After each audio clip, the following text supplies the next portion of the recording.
Welcome back to another episode of Spoiler Talk, where we talk spoilers. This week, we spoil Zack Snyder's Justice League. Zack Snyder's Justice League is an extraordinary, grand, mythological blockbuster that cost a whole bunch of money.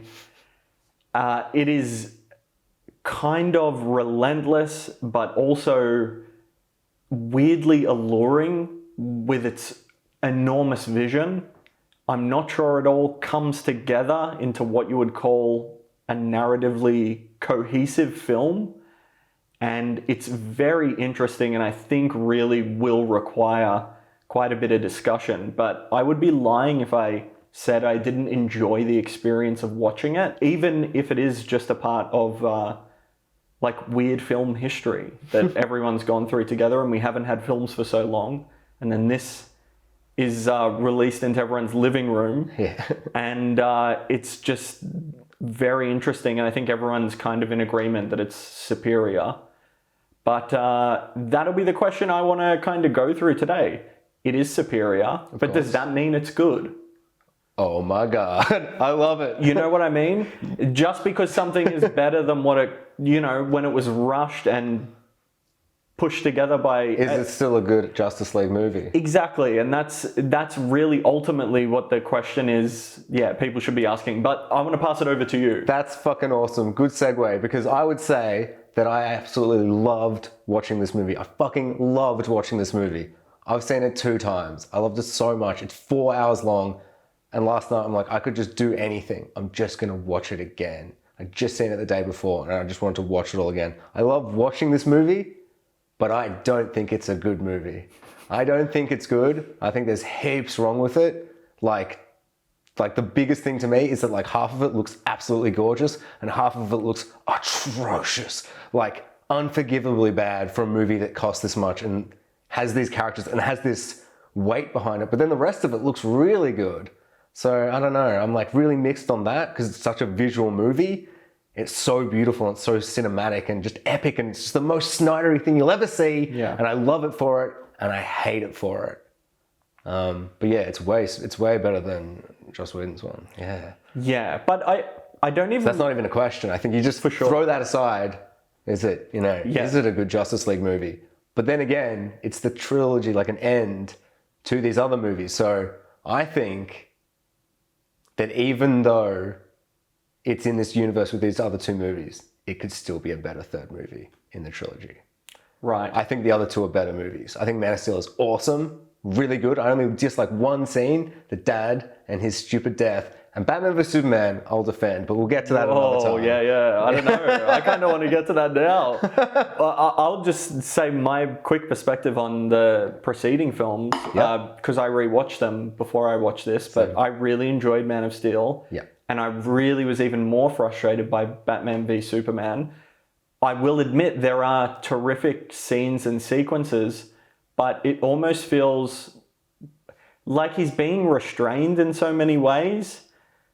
From just going all out like he does in Justice League. Right, okay. There are these like really long subplots that are just not interesting, like Lois Lane with the bullet, and basically everything Lex Luthor's doing in a retrospective when you know what his plan is. It's it's just chaos and madness. He doesn't. There's no plan. He just gets access to a thing and sticks something in it, and it creates a monster. That's the plot of the film.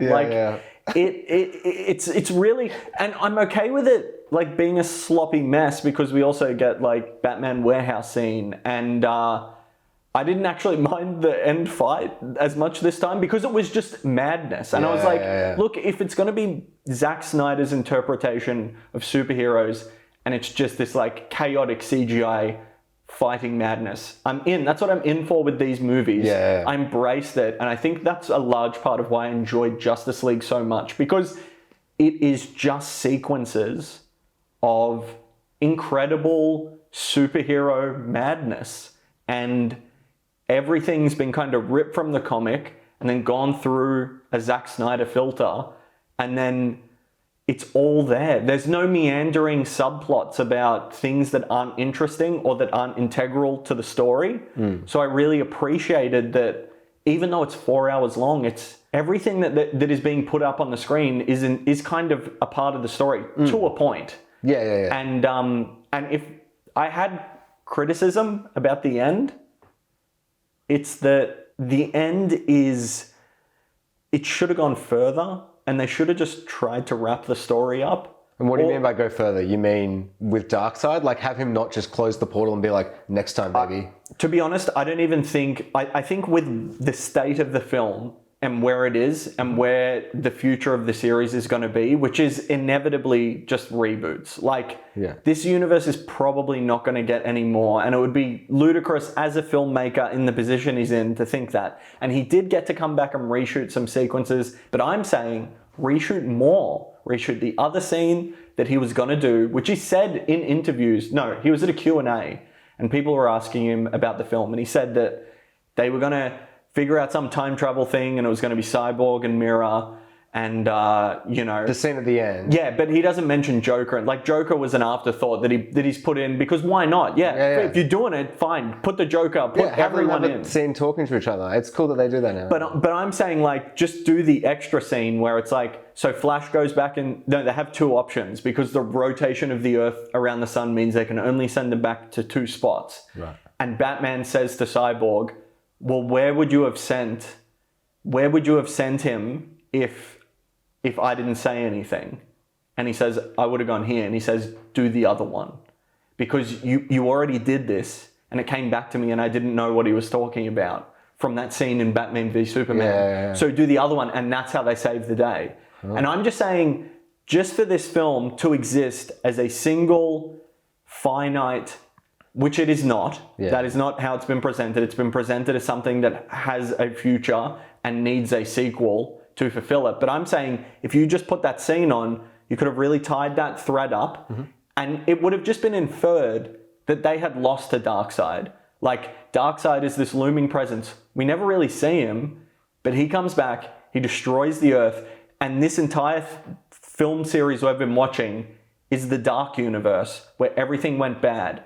But the end of it, they send the signal to the right spot and they save the day and they save Lois. And I'm saying with a couple more scenes, they could have also rounded the whole thing off.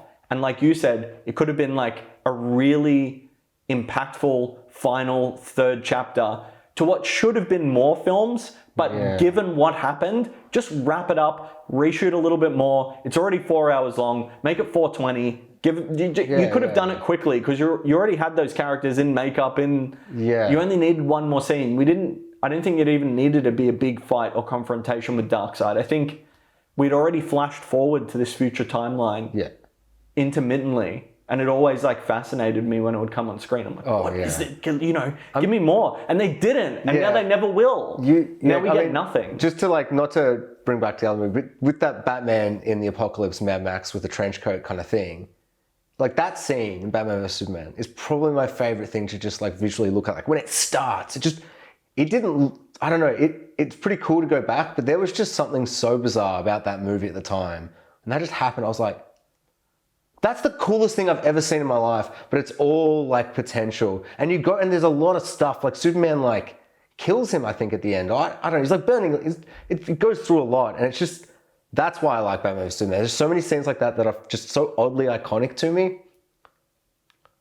But I don't know, No, but I think what you're saying here... I know, it's a terrible movie, but I love those scenes, so they're good enough for me now. I agree with what you're saying, in that Batman v Superman has wonderful, just like, almost like short film style sequences within it. Very much that so. exist within themselves. Like even the first scene in the movie where Superman's going through and that's my favorite scene. That's so and good. And it works independently and also as part that, and then the fight. Yeah. You're actually like, that's like the movie should have started and then you should have fought Superman straight away. Like, what the hell? What I'm saying is, and what Justice League is that the whole film should just be that. He should just do that all the time. That's what Zack Snyder does best. Which is what Justice League feels the most of. Exactly. It's just sequence after sequence. It's different superhero, all these. Some of them go too far and I'm like, this is mad. To me, this really felt like that movie, like a movie where it's like, I don't know. The one that comes to mind is like the extended Lord of the Rings. I will swear by you have to watch them.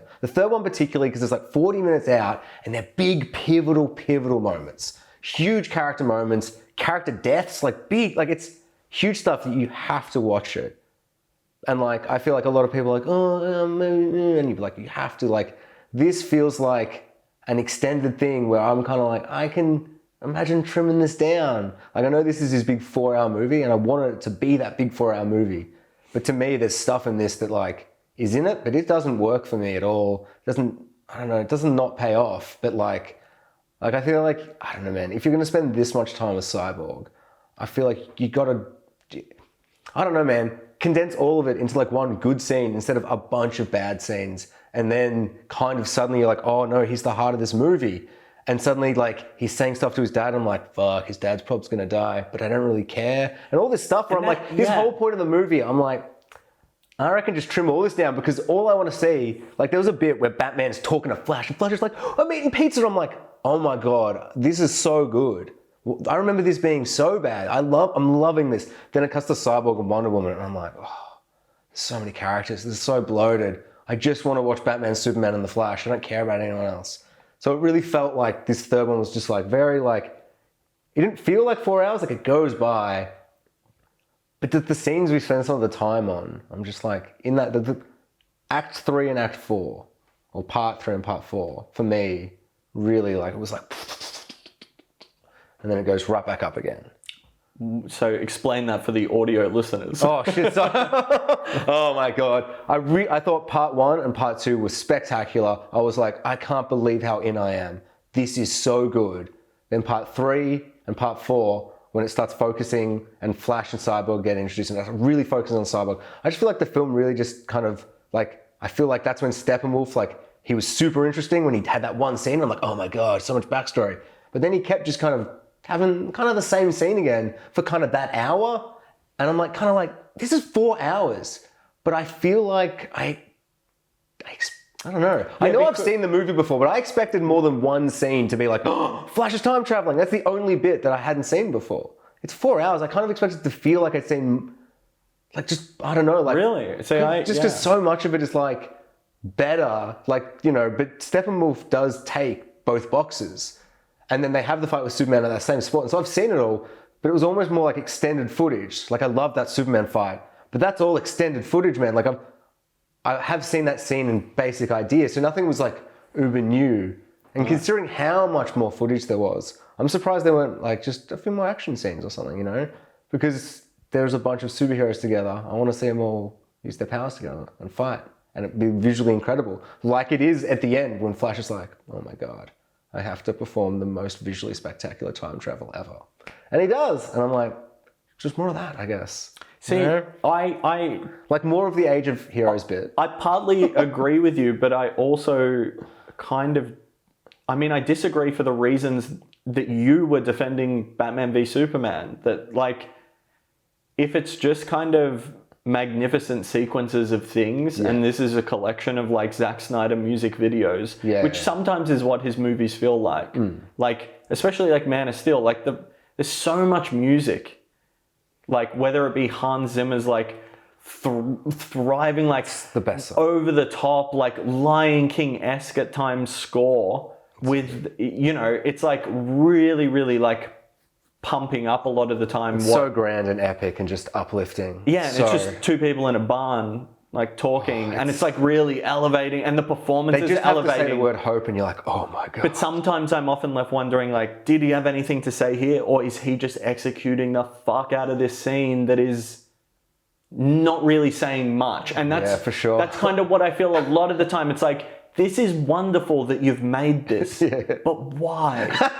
What? Yeah, like what? Because it looked awesome, I guess. I don't know. Yeah, and that's really ultimately it kind of boils back down to this idea of it's cool, and it is cool, Zack Snyder. Like I really appreciate him as an artist in crafting a spectacular, wonderful sequence of superhero amazement, but his ability to weave those things together into something that fulfills you when it comes to a close, he just hasn't been able to do for me. And the closest he's come, I guess, is Man of Steel. But then again, I still kind of disagree because it almost it's like the closest thing that feels like a movie where, and you know, it's weird to say this. Man of Steel is? Yeah, and it's weird to say this because I actually heard there's a comedy sketch group in Australia called Auntie Donna. Oh, yeah. And they do they do amazing live performances.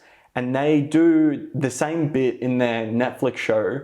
And they've talked about this in podcasts, in interviews, where they say that if you just give people what feels like a really happy, inspirational ending, like people actually get that emotion. Like we do that at a live performance and it makes no sense.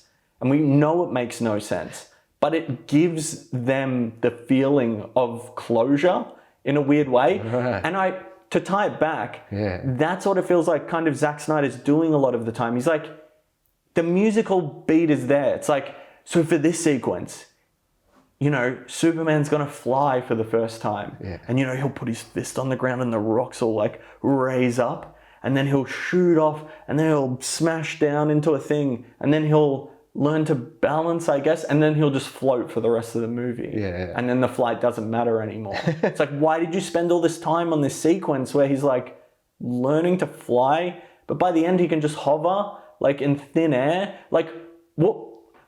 This sequence, which is wonderful. Yeah. It has wonderful music, wonderful visuals, wonderful. You see the suit for the first time. It still looks good. I was really surprised. I'm not saying any of that isn't true. I'm just saying that now within the narrative you've constructed, which is Superman's powers don't make sense and they shouldn't.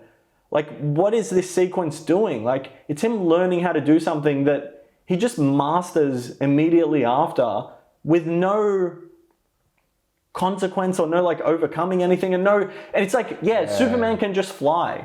Cool. Yeah. But why are you trying to explain it in this Batman Begins-esque way? Why are you trying to explain all these tidbits if they're not weaving together? I rewatched Batman Begins again to be like, this is very similar to Man of Steel, but you know, why does this work and this doesn't? And it's every scene is building up the Batman mythology to the point when he puts on the suit, you believe it. And they've done all the heavy lifting, sequence after sequence. He's a brawler. He learns martial arts from these people. Oh. He does all the things. Man of Steel does it just has a few really great scenes, and then he just when I rewatched Man of Steel, there were because I texted you after. I'm like, this is a controversial statement, and I don't necessarily stand by it, but I did text you saying it's a masterpiece because I sat there and I watched it, and I couldn't believe how much fun I was. Almost like in tears. I was so into it. But is it just... Even the shitty ending, I was so into it. But is it just giving you... It is exactly that. It's all manipulative. It's all it is, man. It's I sat there and afterwards, after I text you, I'm sitting there being like, is it that good? And then I realized an hour later, I'd been listening to the one song from that movie for an hour and I was going to listen to it for the rest of the night as I played like a video game. Like that song, that music, I think it's so good. And those visuals, like you saying all that stuff about flight, I don't care. I'm just watching that scene being like, this is the coolest looking thing I've ever seen. The suits that Zack Snyder has for every character. He has my favorite Batman suits. Every time Batman's in a suit, I'm like, Ben Affleck's never looked better. Yep. Ever. And Batman's never looked better, and neither is Superman, and I hate the Superman... Like the Superman Reeves films, as films, they're fine. But as like the Superman, like for instance, the new show out now, Superman and Lois, the best part's he just boom, lands. It's just Superman. And you're like, this is a TV show and that looks like a movie Superman. And just the suit, like I just love that visual. Well, being fair with all the suits. Being fair to Zack Snyder, I say exactly the same thing about the Christopher Reeve Superman films in that there are good scenes in those movies, but none of them are good movies. No. Not even the first one. They were butchered. I haven't seen the first They were butchered and recut by the studio and another filmmaker came in and it's exactly the same thing that happened with, you know, it's the same thing. Oh, with Zack Snyder. Because they have the Donner cut, isn't there? Another filmmaker came in, and Richard Lester, I think his name is, and he pulled apart the second one, and most of the second one was shot to be released as one film. Like, it was meant to be one long movie that ended up getting split in half, and then they tacked the end onto, like, about the middle part. I think he'd just spent a lot of money, and the movie had become quite unruly, and then they And then they had enough footage that they could do a second one, because in the cut they release of one, Zod hasn't even shown up. Yeah, right. So there's a whole nother movie, but most of Superman 2 is reshoots, and it's no good. And your memory of that movie when you're a kid watching it is like, you watch it again, it is unwatchable. No, didn't watch it as a nothing. kid. I watched it after like 10 years of Smallville, and I'm like, I can't wait to see the movie that's going to make me feel embarrassed about Smallville's effects. And I'm like, oh, this is even worse. But it's I mean, not everything. years, but it's like, everything about it. I hate it. I hate it all. I was really disappointed at the time, and then like... Well, the point I was getting to, so there was the Richard Donner cut, and he recut Superman 2. I think that's the only one I've seen in the second one. But It's still not good, I was going to say, I still didn't like it. He didn't shoot most of that. He's reworking someone else's footage, his footage. He's trying to reconstruct what was essentially the second half of one big film when it was taken away, split up, and another filmmaker came in and did a bunch of stuff. So he's reconstructing it to the closest approximation, whereas Zack Snyder had made most of the movie he wanted to make and only needed to come in and fill the gaps, which is what Joss Whedon did. He came in with the scheduled reshoots and basically just reshot a large portion of the film. And Zack Snyder had those reshoots scheduled too. If he had stayed on the film, he would have done his reshoots and finished his movie, which is what he ended up spending, the $70 million on. That's something I'm pretty interested to talk about. The Joss Whedon thing, those differences. I don't know, like watching this movie, it's such a weird experience of like, as I was watching it, it's like, I've seen so many of these scenes. Like there are so many moments where I'm like, oh, this bit where Steppenwolf's going to come and he'll take the box and he'll hit some horses. And then it's like, everything's like different. It's moodier. I'm like, but I'm in still. And there's enough differences and scenes are in different spots. And like, suddenly you get to like Superman scenes, which are pretty similar. And like, you're like, wow, that's like 2 whole hours in there longer to get there. But I still felt like this really weird sense of like, I don't know, watching like a remake of something, but it came out 3 years ago. But then I'm like, but this is just like a director's cut, but it's made by such different directors that it feels like 2 different directors making one script or something. I don't know. It's not just a director's cut. It's a director's rough cut. It's like, this is not the movie that you release theatrically. And he admits that this is a different product. This is like, there's no way that the 4-hour cut of this movie that this is the movie he wanted to make, but no, it isn't, because he would have cut an hour and a half out just by editing it. It's not even that it would have been drastically different. It's like he would have tightened things up. He would have cut, but by happenstance, where we are now, it's like, oh, I can put the rough cut out. And I mean, I'm sure he did work on it, but it's so bloated. But just in incredible It feels ways. like a rough cut, We've both made films from ideas that we've had, and you realize very quickly when you put it all together, it's like, oh, I got to cut like half. Like I really got to tighten it. There's certain bits in this that to me were just those moments where you go, this bit, cut. But to me, they're the bits that I was like, this is good. Like, I remember being like, this is going on for too long. Tolerate, talk. Oh my God, we've already finished the joke and talking about something else. It's still going. The thing that first comes to mind is Aquaman like sinks under the water silently, and Batman's like, ooh. And then suddenly these 3 women just start, like just singing and these really haunting, but kind of like, I don't know, not like uber pleasant to my ears, to be honest, but it was kind of this kind of intense, like, I don't know, shrill kind of haunting, really haunting. But it just kept going, man, for so long. And I'm like, you just, like, this is super moody. Super unnecessary. That's the first time you get an inkling that, okay, like you would have cut this, you would have trimmed it, this is not how you would have presented it. I really felt it there. Yeah, well, to me, when I really noticed it was when the very first second of the movie started and it was like a 25-minute slow-mo scene panning around like the end of the other movie. And I was like, this is incredible. I love that it's like Warner Brothers presents and Superman's like, wah! Like exploding with blood, and Doomsday's like, wah! And it's just like, this is pretty fucked. Like, this is a kind of unpleasant way to start the movie. But it's so beautiful in its weird Zack Snyder way where it's spinning in But it's slow-mo. actually, it's the perfect thing to start the movie no, with. I do in love that it. The rest of the movie is going to be brutal. There's going to be blood. Yeah. You're going to, because even in Batman v Superman, he gets stabbed in the chest. It's nowhere near as I don't remember graphic. any blood in that movie. Like, there's probably a little bit. I think there's blood on a few of the walls when he kills everyone at the end, but like real small stuff. Speaking of blood, there's a bit where he smashes some guy. Steppenwolf throws a guy onto a rock and blood just explodes onto the wall. And I just remember being like, whoa. That's a parademon and Atlantean. Yeah. Right, yeah. And he throws. And I just remember thinking the Atlantean, like, he's just chilling. I'm like, dude, you've lost all your blood. Like, because it was just so much, like, there were kind of visceral moments that felt kind of like pretty shocking. Like Almost, and specifically there, I almost feel like that excessiveness just took me out of, like, oh, you crushed his skull on He's that dead. rock. He can't live now. And he's like, oh yeah, I won't tell you anything. I'm still You can't conscious. kill me. Yeah. No, your brain splattered on that rock. I can see it.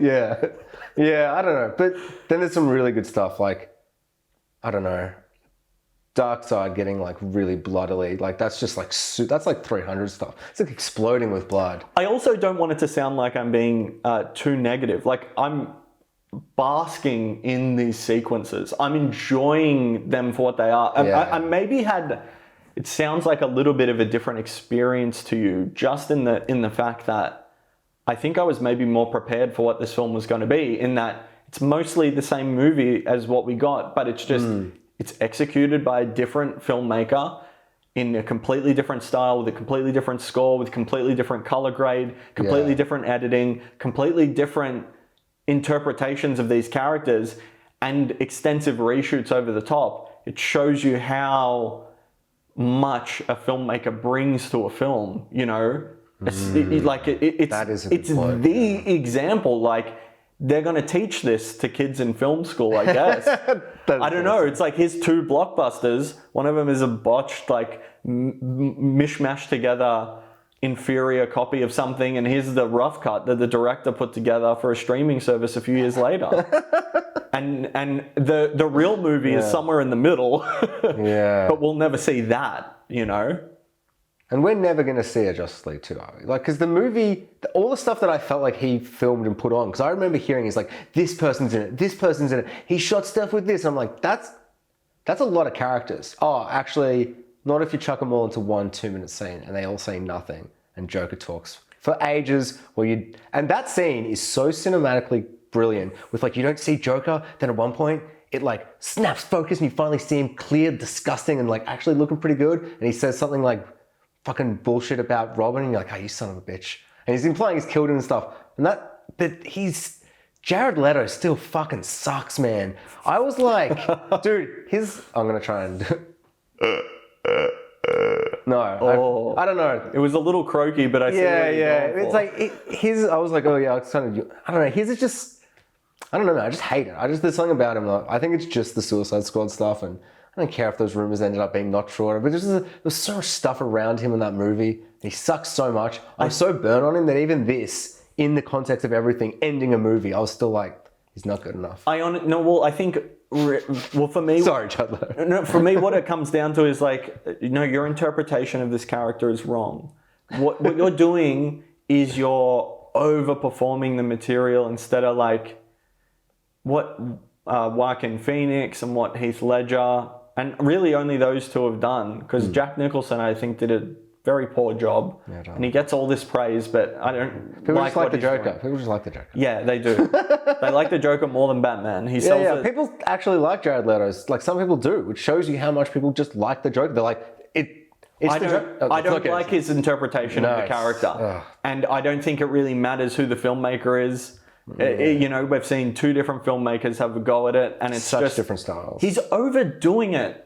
It feels like he's trying, like he's acting. I feel like he's the acting guy in school who's like, I want to play the Joker, and we're like, not that guy. Heath Ledger's performance, before it became like a thing everyone was kind of doing and parodying, it became such a big thing. Like, the reason I appreciated it, and I think a lot of people appreciated it was a little bit understated. It was like little ticks, and it was things that people have now just like excessively done, to the point where I can't even look at it as what it is anymore. It was such a thing. But those two movies that the Joker is in that you mentioned are both like got like him in it for like hours or an hour or what.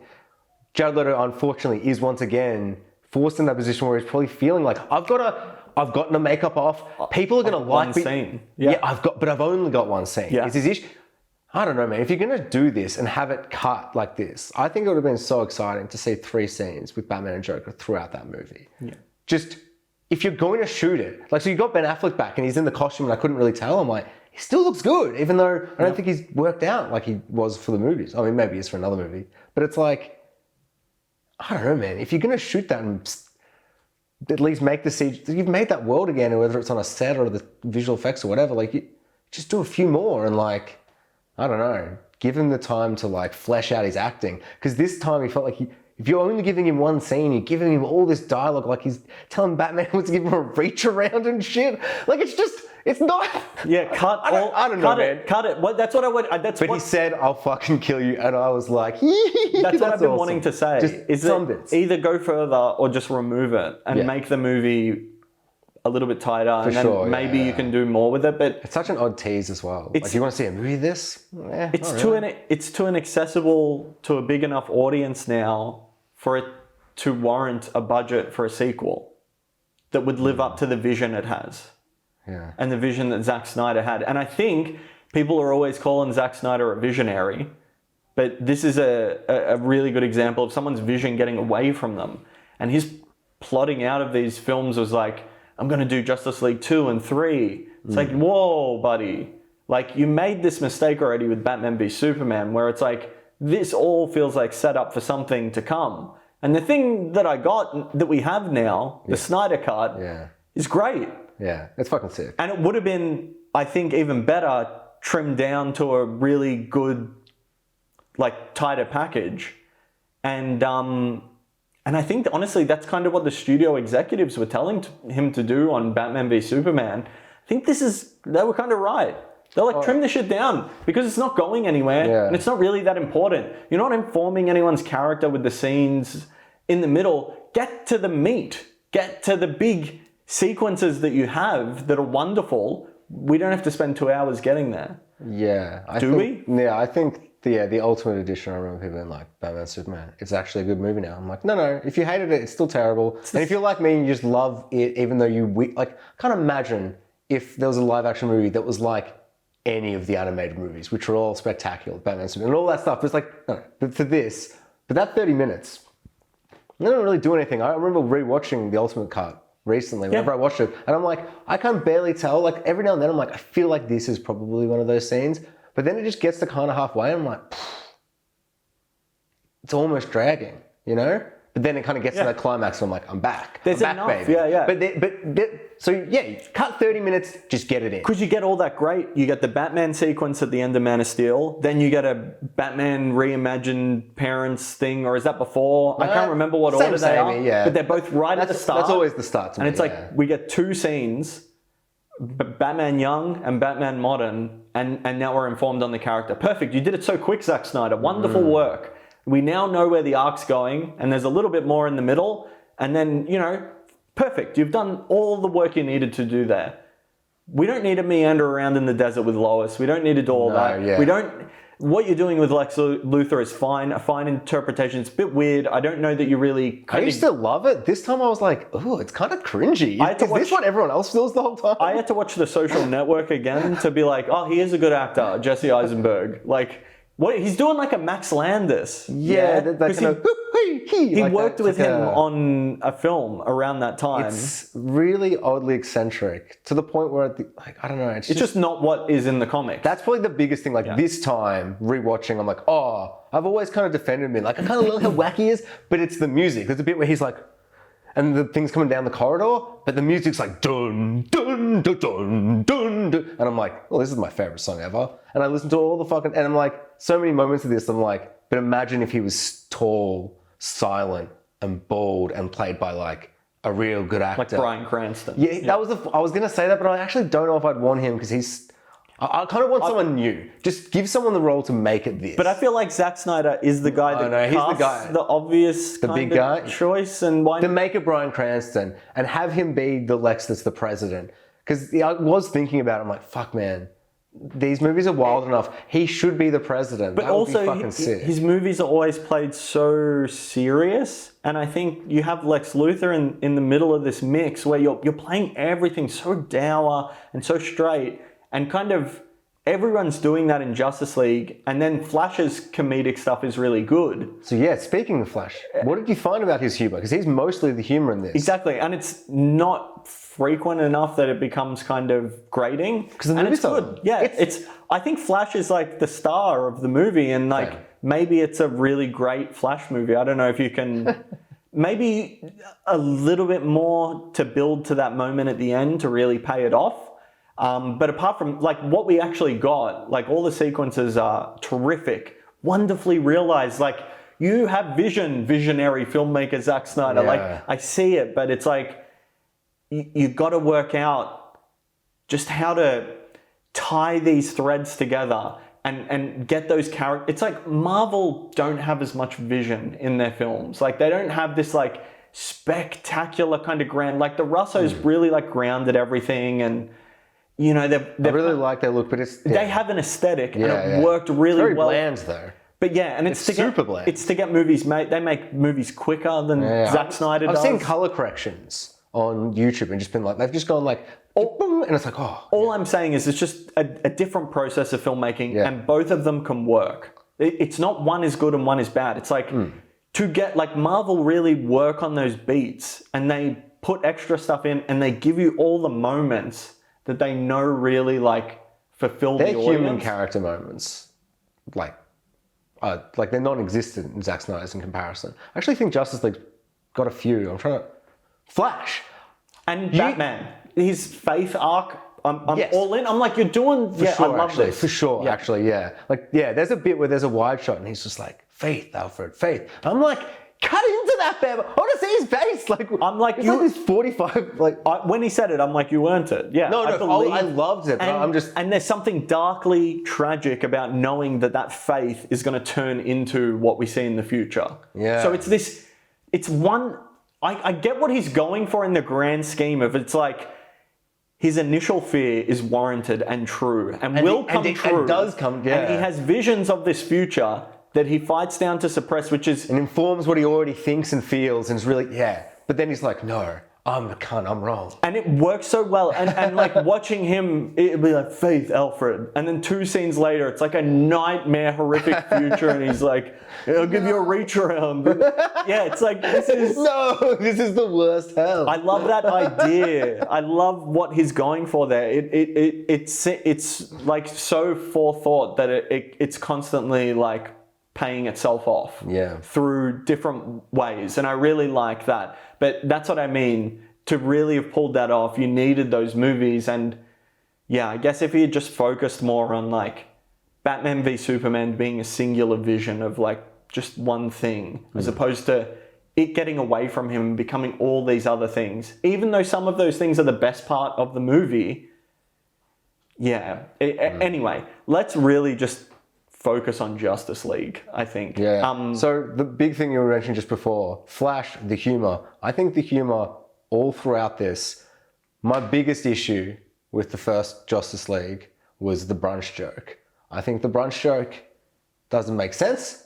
I just don't understand. Like it is, the whole joke just doesn't land for me. It's this really awkward thing about brunch. Then he's like, you wait in line for like an hour. And he just starts saying all these things where I'm like, I can just see a brunch Joss Whedon joke. What's to do with brunch? It's lunch and breakfast. But it's not that joke. It's a joke that doesn't actually make any sense. Sorry, but it comes down to like, there are so many jokes like that. There's so many bits like that.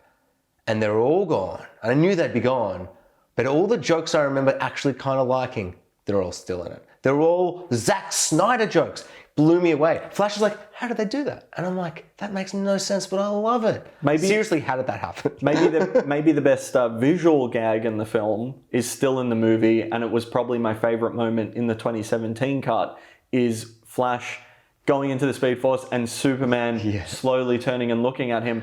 And I wasn't actually, when I first saw that, there's a part of me going, because I know he reshot so much around that sequence and completely redid it. I'm like, that could be either of them. I don't know who did that. So it was, I think really, I was like, oh, it was Snyder. It was him.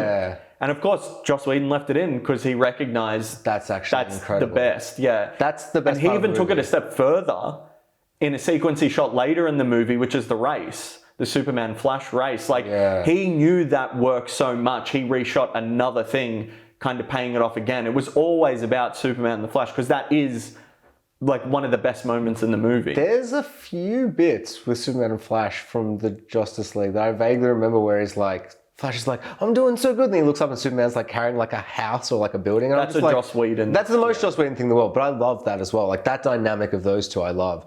That's non-existent in this. But it doesn't fit the vibe. No.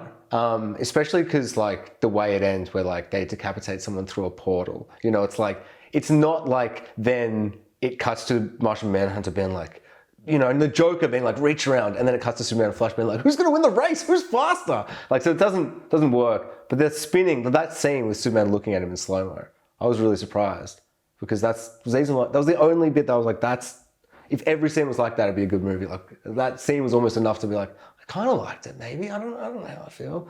But yeah, I love that scene. It's so good. And it's just crazy to think that there's just so many funny moments. And there's some really great, like just, I don't know, like there's a moment where like Aquaman's like he's barely in this movie, but he's just like epic and like landing on boats and throwing people and being like, this bottle's on him and just all this stuff where it's like a bit over the top and fun. But then he's just like, has this one scene with Flash and at the end he's like, I never said that about like Keiran or wanting, you know, just something, but it's just like super heartfelt and like really emotional. And I was like really surprised how many of them were sprinkled through. But then again, they are, you know, I don't know how fully fleshed out everyone is, but they didn't need to be for me because I'm kind of aware of these characters outside of the movie, you know, being all the superheroes. So I feel like it kind of gets away with that. The way Man of Steel gets away with his dad being like, hope, and I just see the cape, I'm like, oh my God, he's Superman. He stopped that oil rig or whatever. That's all you need. He saved some kids. Like, I get it. I've seen Smallville. Like, I don't know. I'm already have these like pre-attachments, so they can kind of be pretty. And he can be very brisk, and if it's epic enough. There are moments in Man of Steel and like beats in the plot and in the characters that really are good, but there are just enough of them where it just leaves me wanting, I think. I think Justice League might even have like a better hit rate in terms of those things. But then so getting into Cyborg a bit more. Yes. I just wanted to, because he has all of his stuff is kind of new. Yeah. And I think there's like one sequence that goes so far over the top and doesn't really work for me as a result. There's just... Oh, please tell me it's his... it's one of the two times he talks about his history. It's specifically the one where he's looking at the like World Bank and like all of the money, and he's like following this girl around. There's just like one random person he seems to have plucked out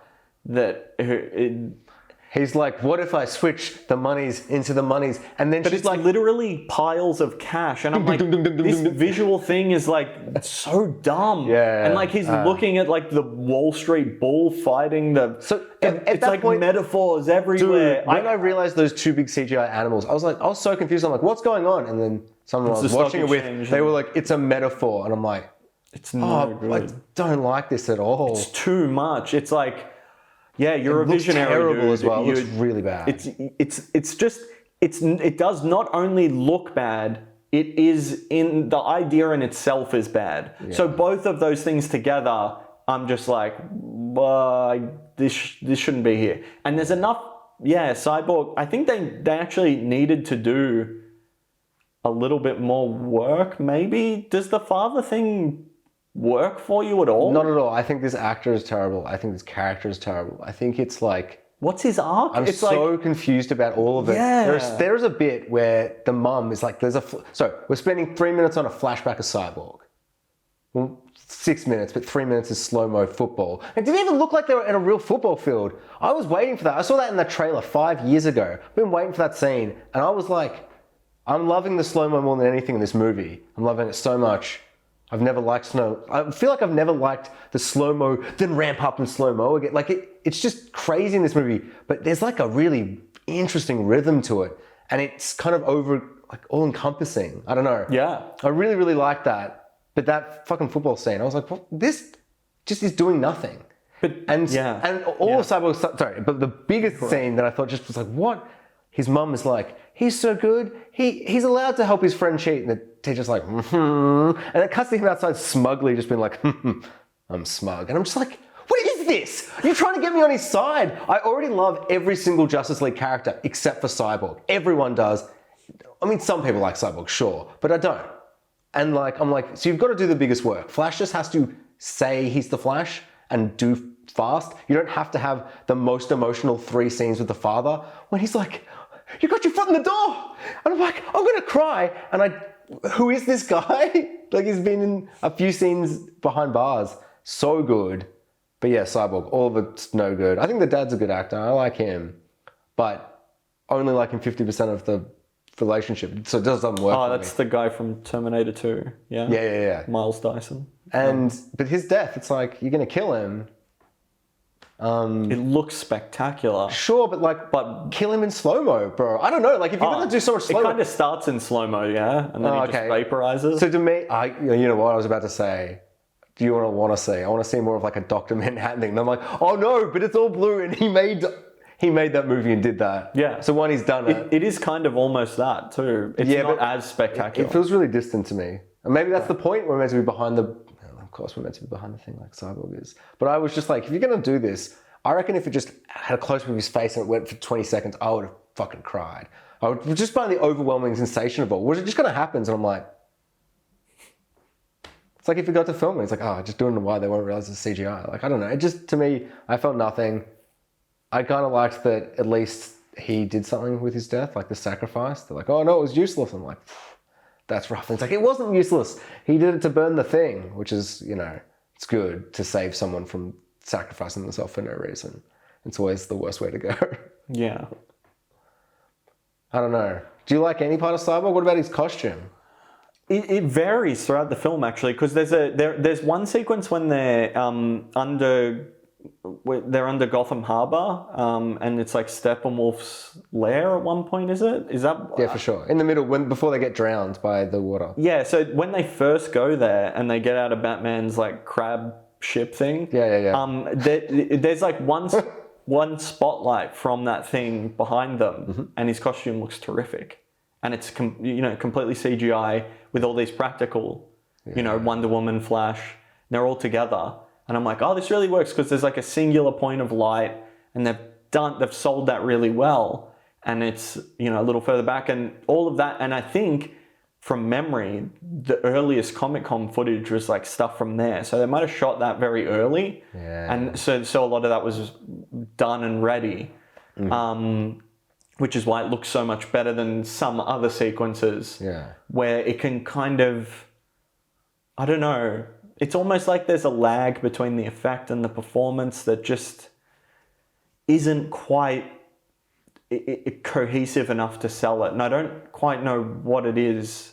I can't even articulate it, but it looks a lot better than it did. And there's a lot more Cyborg, but again, I'll restate, does that mean it's good? I don't think so. I think most of it is does not build to... There is an arc of, I guess, self-acceptance that he goes through. That's the closest thing you could say, but for sure, you could achieve that with far less. Better scenes. I mean, if you're gonna spend this much time, and he should easily be my favorite character. I also just kind of, as I say that, I'm like, if that's your thought process, then don't do that. Like, what the fuck? Man of Steel, the other movie with Superman's name in it, Justice League, why is Superman in like 15 minutes at the end? It's like, if you're going to have 2 hours more than the other movie, why is Superman still in the same amount of time as that 2 hour movie? Maybe that's not fair because he was dead, give it time. But it's like, I don't know. There was something about the fact that, like, we all know he's coming back because we all saw that other movie. Like, I don't know. Yeah, like, and the trailers weren't shying away. Yeah, exactly. Because they know that everyone who cares saw that movie, even if we didn't want to. We all saw it. Can I say one thing? Yeah, for sure. Say as many things as you want, man. Yeah, I know. Don't feel constrained. This is nothing but a series of us saying one thing. So another thing, they got his suit the wrong way around. I feel like it should have been black suit in the future, and he should have got the red and blue one for this movie. Like, it really felt like all the wrong way around. Like, we're cutting from him in the black suit, and he's like, I'm back, guys, I'm happy. Yeah. And then we cut to the future nightmare murderer version. He's like, I got my good suit back, guys. Yeah, whoa, no, flip that maybe. But, that's actually really interesting, because that black suit is like, that's a computer thing. They didn't ever plan to do the black suit. Ever. And the best way you know is that there's a scene where Alfred's like, you're here in time, but maybe not in time. And there's a little bit of red. And everyone was like, it's in the trailer. Is that Martian Manhunter with his red cape? Is that a Superman? It's Superman, but in the movie now it's black on the edge because he's wearing the black suit. And I was just like, that's funny.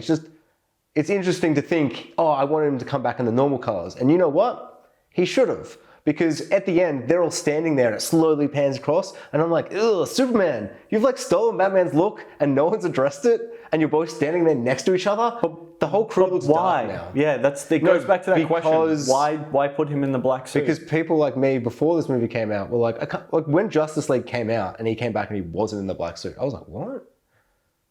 I just thought they'd do it. It's such a comic book thing. That's it. It's just, in the comics, it comes back. When he comes back to life in this moment after he dies, he's in a black suit. So let's just put him in the black suit. But in this movie, it felt really weirdly visual compared to everyone else. And Man of Steel makes such a point of being like, this is the suit, you know, like the reason you have this is because it's a blend of humanity. It's like the American flag colors and Kryptonian. And it's like, this is how we're going to outstretch the hand to them. It's like Jor-El being like, I thought this through. It's a blend of the things or whatever. I don't know if any of it makes sense or adds up, but they're like, this is what this is. But he's got but he also just had like a stealth version. He's like, I'll put the stealth one on. Well, because everyone likes it. They all had black suits. So the black suit makes sense. Oh my God, it's just the Zod suit. Yeah, so that's what I'm saying. Oh my God. I'm just saying, in the context of the movie, why would he put that on? Why wouldn't he just go back to that? Like, he's putting Zod's suit on. That's what he knows it as. Yeah, okay, sorry. So it would make sense for him to put that on in the future where he's lost Lois and he's like, I'm gonna Zod this world. Oh yeah, I'm going full Zod. Oh my God. In the context of the universe, that would just make so much sense. Yeah. But I mean, I don't know, that moment where he's walking through and all the suits appear, and I know he's getting on the black suit, and you see the real, like the red suit, like in the background, and he's just looking, and he doesn't look at it, and it just comes out, and then it just closes behind him in the one shot. I thought that was like pretty spectacular. Just the idea of like, how do I hype him getting in the black suit? I'll have behind him his suit appear and then disappear and he doesn't glance at it. And I don't know. There's just stuff like that where I'm like, fuck man, this guy just, I don't know, he knows how to capture a shot and just make me be like, fuck yes. And maybe the best example is, we mentioned it before, the Flash sequence of right at the end, they kind of lose the movie and then he says no. He's like, no, I don't want to. Yeah. I reversed time earlier in the movie when we revived Superman, which I don't know if that was in the 2017 cut. No. There's no time travel. It really worked, and he was like, time gets wonky, and I'm like, oh my God. I couldn't believe he hyped it. When he reversed it and got it back, I was like, oh. And then at the end, they paid that off again. I was like, wow, this is the best moment, the best visual, the best blend of all. This is what we've been talking about. It's like, this is what's lacking in so many areas, but then you did it here. And I'm also up on this character a bit because the performance is working for me and just the little jokes and tidbits. And he's you can really feel the character in the movie trying to connect. And he's like the fanboy and I'm in. Like, he's always the one talking and gnawing people's ear off and like trying to get more of it. He's like, you guys thinking what I'm thinking? Bring back Superman. Like, that bit's so good. I'm not saying it. Someone say it. There's a joy that is really like springing forth. And I think, again, just to restate it, this is like maybe Flash's movie for me. Yeah. It's like, this is the baseline now. They got to top what I've now seen in this. And this is the best Flash movie ever because there's no other one. There's no other one. And they even have like a perfect intro scene save the super weird creepy bit where he like strokes her hair. I just feel like you don't need that, but then he kind of goes from it to the hair, like to the hot dog or whatever. But everything else, when his socks, like when shoes because and- the music yeah. starts or whatever and it kicks into you and you're like, here's my slow-mo scene. No, you know how I know? Like I think the dog goes into slow-mo straight away. It's like Yes. super slow-mo. Yeah, yeah. And I'm like, oh, it's even slow-mo-ier than before, which is perfect because Flash is probably my favorite character. It's almost commenting on the film itself. It's like, no, it's not just Zack Snyder slow-mo. We're going even slow-mo. Yeah. Yeah, exactly. It Like, has to make a point of it. and fuck, man, his socks and shoes just ripping off as Yeah. he just spins because he's going so damn fast. And then when he's like just going, like he's walking on hot plates, Building and an running. explanation for the suit. Yeah. With that one little thing, that one little visual thing. Nothing is ever said of it. I think there's a throwaway line from Batman about, this is really strong material on You your don't suit. need this suit for what you've said. And he's like, it's really intense ice skating. Well, he says it, it's actually, Exactly. it's a really great line. But that's It's what I mean. surprisingly Those good. two moments, like, now it makes sense why he's in a All silly you need. costume. Yeah, yeah. Yeah, it's just, there's so much stuff where like, he's just so clever. Like he just hits the window and shatters and just the way his feet slide across and Bends, rips. Yeah. Because time is just moving. Like the glass doesn't have time to break because he's breaking it so fast. Yeah, it's so But it's like bending out. Yeah. It's wonderful. Like he has so much, yeah. And it's really essentially just a sequence of two characters making eyes at each other. Yeah. And it continues in slow motion for a little bit. But really they're just like, no, you're all right. Nothing even really gets said between them. She doesn't come back, no. Yeah, it's like a it's- setup for his movie. It's just setting It's up. not even a setup. It's like it's just a random Oh, person. for sure. In Yeah, the yeah. context of the movie, like maybe they'll bring her back, maybe they won't. You know, Anyone can decide, yeah. That Yeah. movie's gone through a million rewrites if they're ever going to make it. But that, like, just, I don't know. Yeah. if it's I think just that, it's cool. It was just Yeah. like a neat little sequence, and they never spoke a word. But yeah, Yeah, actually thinking about it, Flash has got a pretty well-rounded arc there. I'm really surprised they used time travel. Like, just that whole end, that's just looks so it's magnificent. so different to anything as well. Like, just the way it was represented immediately, where he's just like, almost in like this other realm, and like just, yeah, him kind of running back through it, and everything just kind of reascending on us. I don't even know how to describe it. It was so weird to look at. Like the first time I was like so overwhelmed by like what they were doing, and someone else watching it was just like, oh, I don't know if I like this, and I'm like, fucking shut up! Yeah. You shut up now! Because I was like, what? Oh, I was sitting there being like, This I'm is- gonna cry in front of him, and he hates it. Yeah, this is magnificent. It's so wild. Like, it's really like oddly colorful as well. Like, it doesn't go into a big black dark void or something, which I might imagine, or he's like running to like it was just, I don't know. Yeah, really good. Easily the best character. What'd you think about Wonder Woman? She, I don't know. She's in it. I honestly don't know how I feel about her in any of the movies she's been in. She's like this tiny little part of Batman v Superman.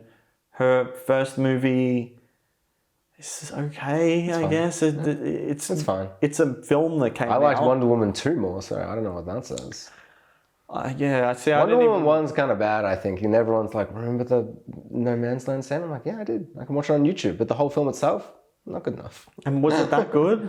I don't know, it's Even pretty cool that- scene. No, I like that scene for sure. But like, not that much. I like a bunch of scenes in Wonder Woman 2 more, where she's like running and chasing the cars, and it's just like so stupid and over the top and silly. Yeah. You know? I actually would have preferred if it were more over the top. For sure. I think I was just excited I could watch that at home. I was like, oh my God. Yeah. A big release movie at home. I can sit there, I'm having food, I'm having a beer. Just had a good time, I think, situation. Because I've changed my mind on Wonder Woman. Because everyone's like, oh, she's a bad actor. Wonder Woman 2 sucks. I'm like, it's fine. No, I'll say I completely disagree. I think her performance in all of these movies, regardless of what I think of the material, I always think that she's bringing like a warmth and like a joy, and like I think her performance is really, really wonderful. Even still in Justice League. Yeah. I think this is not as good as a performance. There's a few Maybe- jokes and stuff in this. Like, there's a few times where she kind of says a joke, and I'm like, oh, I don't feel like you understand, like, where I don't know how to explain it. It's like her tones are off. Like her comedic justness is just like, felt really flat and off to me. But I can't think of a single example. Sure, maybe, but I'll put that up against like her speaking to that little girl. And I'm not talking about that stuff's great. I'm not talking about what's being said. I'm just talking about how she's saying it. And it's like, wow, you're like beautiful and warm and like radiant and like, and you're like trying to inspire people, and you can feel that kind of radiating out of her in a lot of what she's doing, and it's just backed up by the character. But there's also not much for her to do, no real way for her to grow. I thought it was interesting that at the end he says that he killed her mother. She's like, you liar, and then she ends up cutting his head off, which kind of warranted that. I wonder if that's something they added in because they're like, we can be R-rated now. Just we'll add a line in where he says, I killed your mom. And then that will warrant the decapitation because she thought that might be a possibility. Yeah, it's hard to say those things because that just feels very like that feels like he had that. He's like, Superman does this, Aquaman does this, or Aquaman does this, Superman does this, and then it's like a three-way combo, and then the head goes through the portal. I don't know. It's such a I feel like that came very early on for some reason.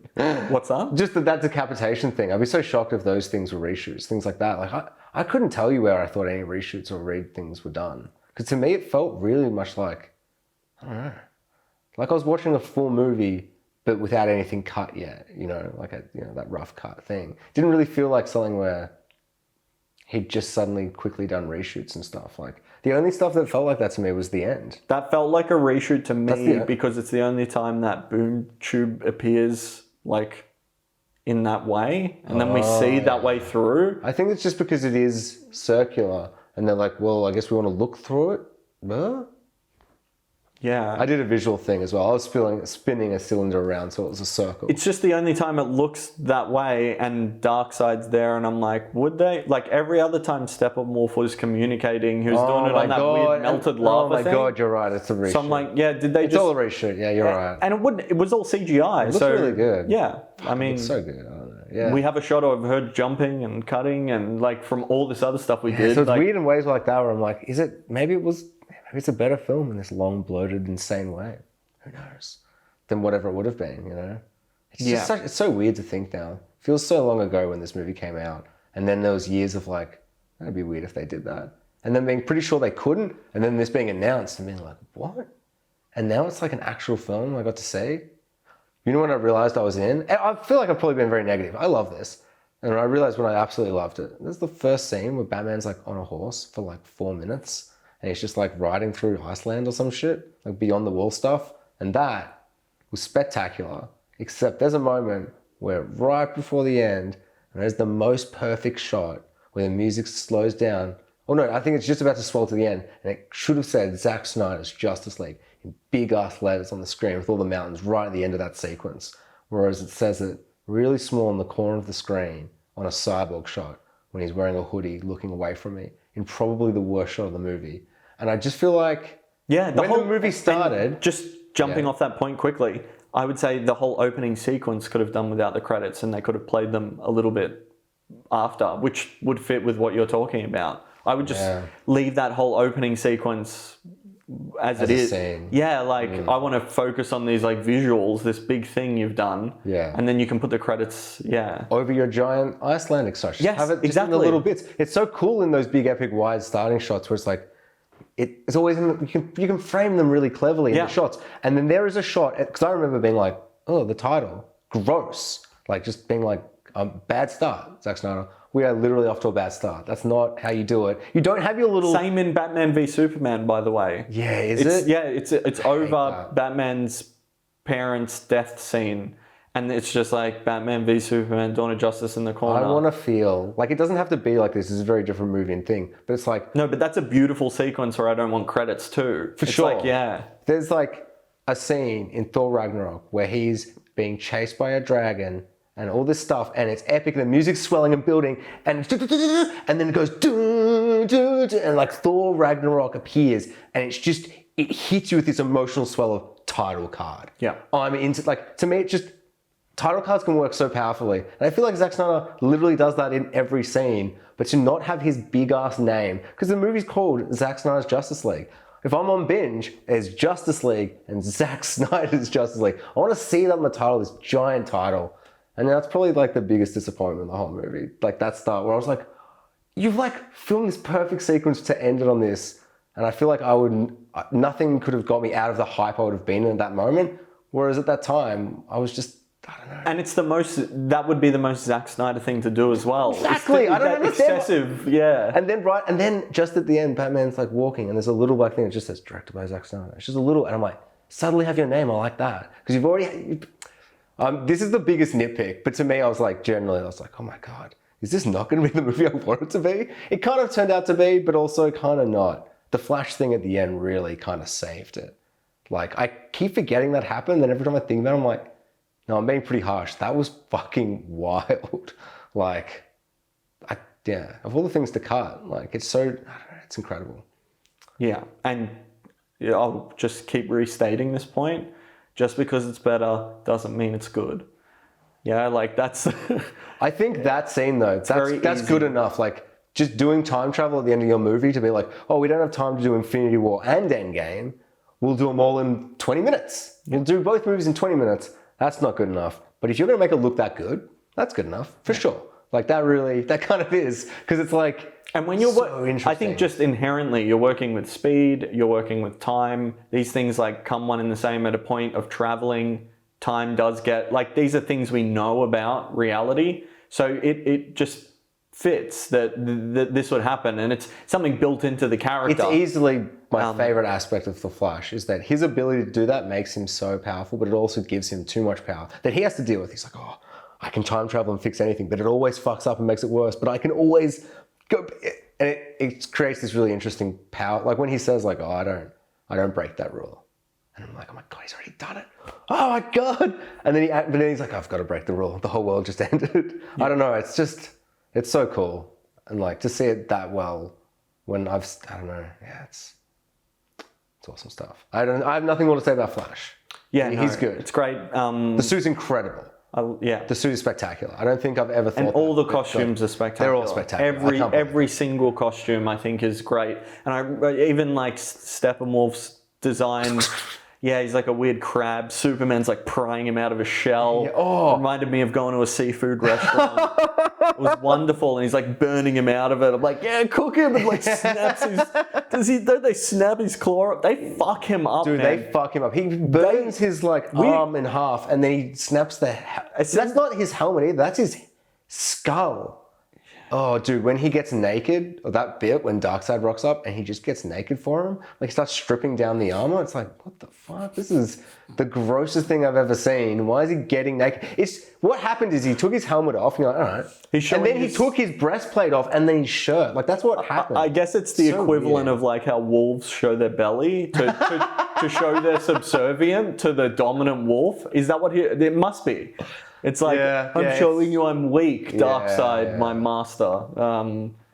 That scene is so fucking disgusting. The fact that his like helmet isn't like a claw-shaped helmet or whatever with the spikes or whatever, and that's the shape of his head. Yeah, that made me so disgusted. I thought that was very unpleasant, and I liked it though. Yeah, I do like seeing it. Like I do like that it's there, but I did not like looking at it. It's like so like, oh, he's fucking monstrous. That's what I like that I don't like looking at it, but it had like such a cool texture. Yeah, when he done like really well, bows his head, I was like, ooh. And to really like put that up against Infinity War and Endgame, features characters of that ilk, but they don't look anywhere as good. No.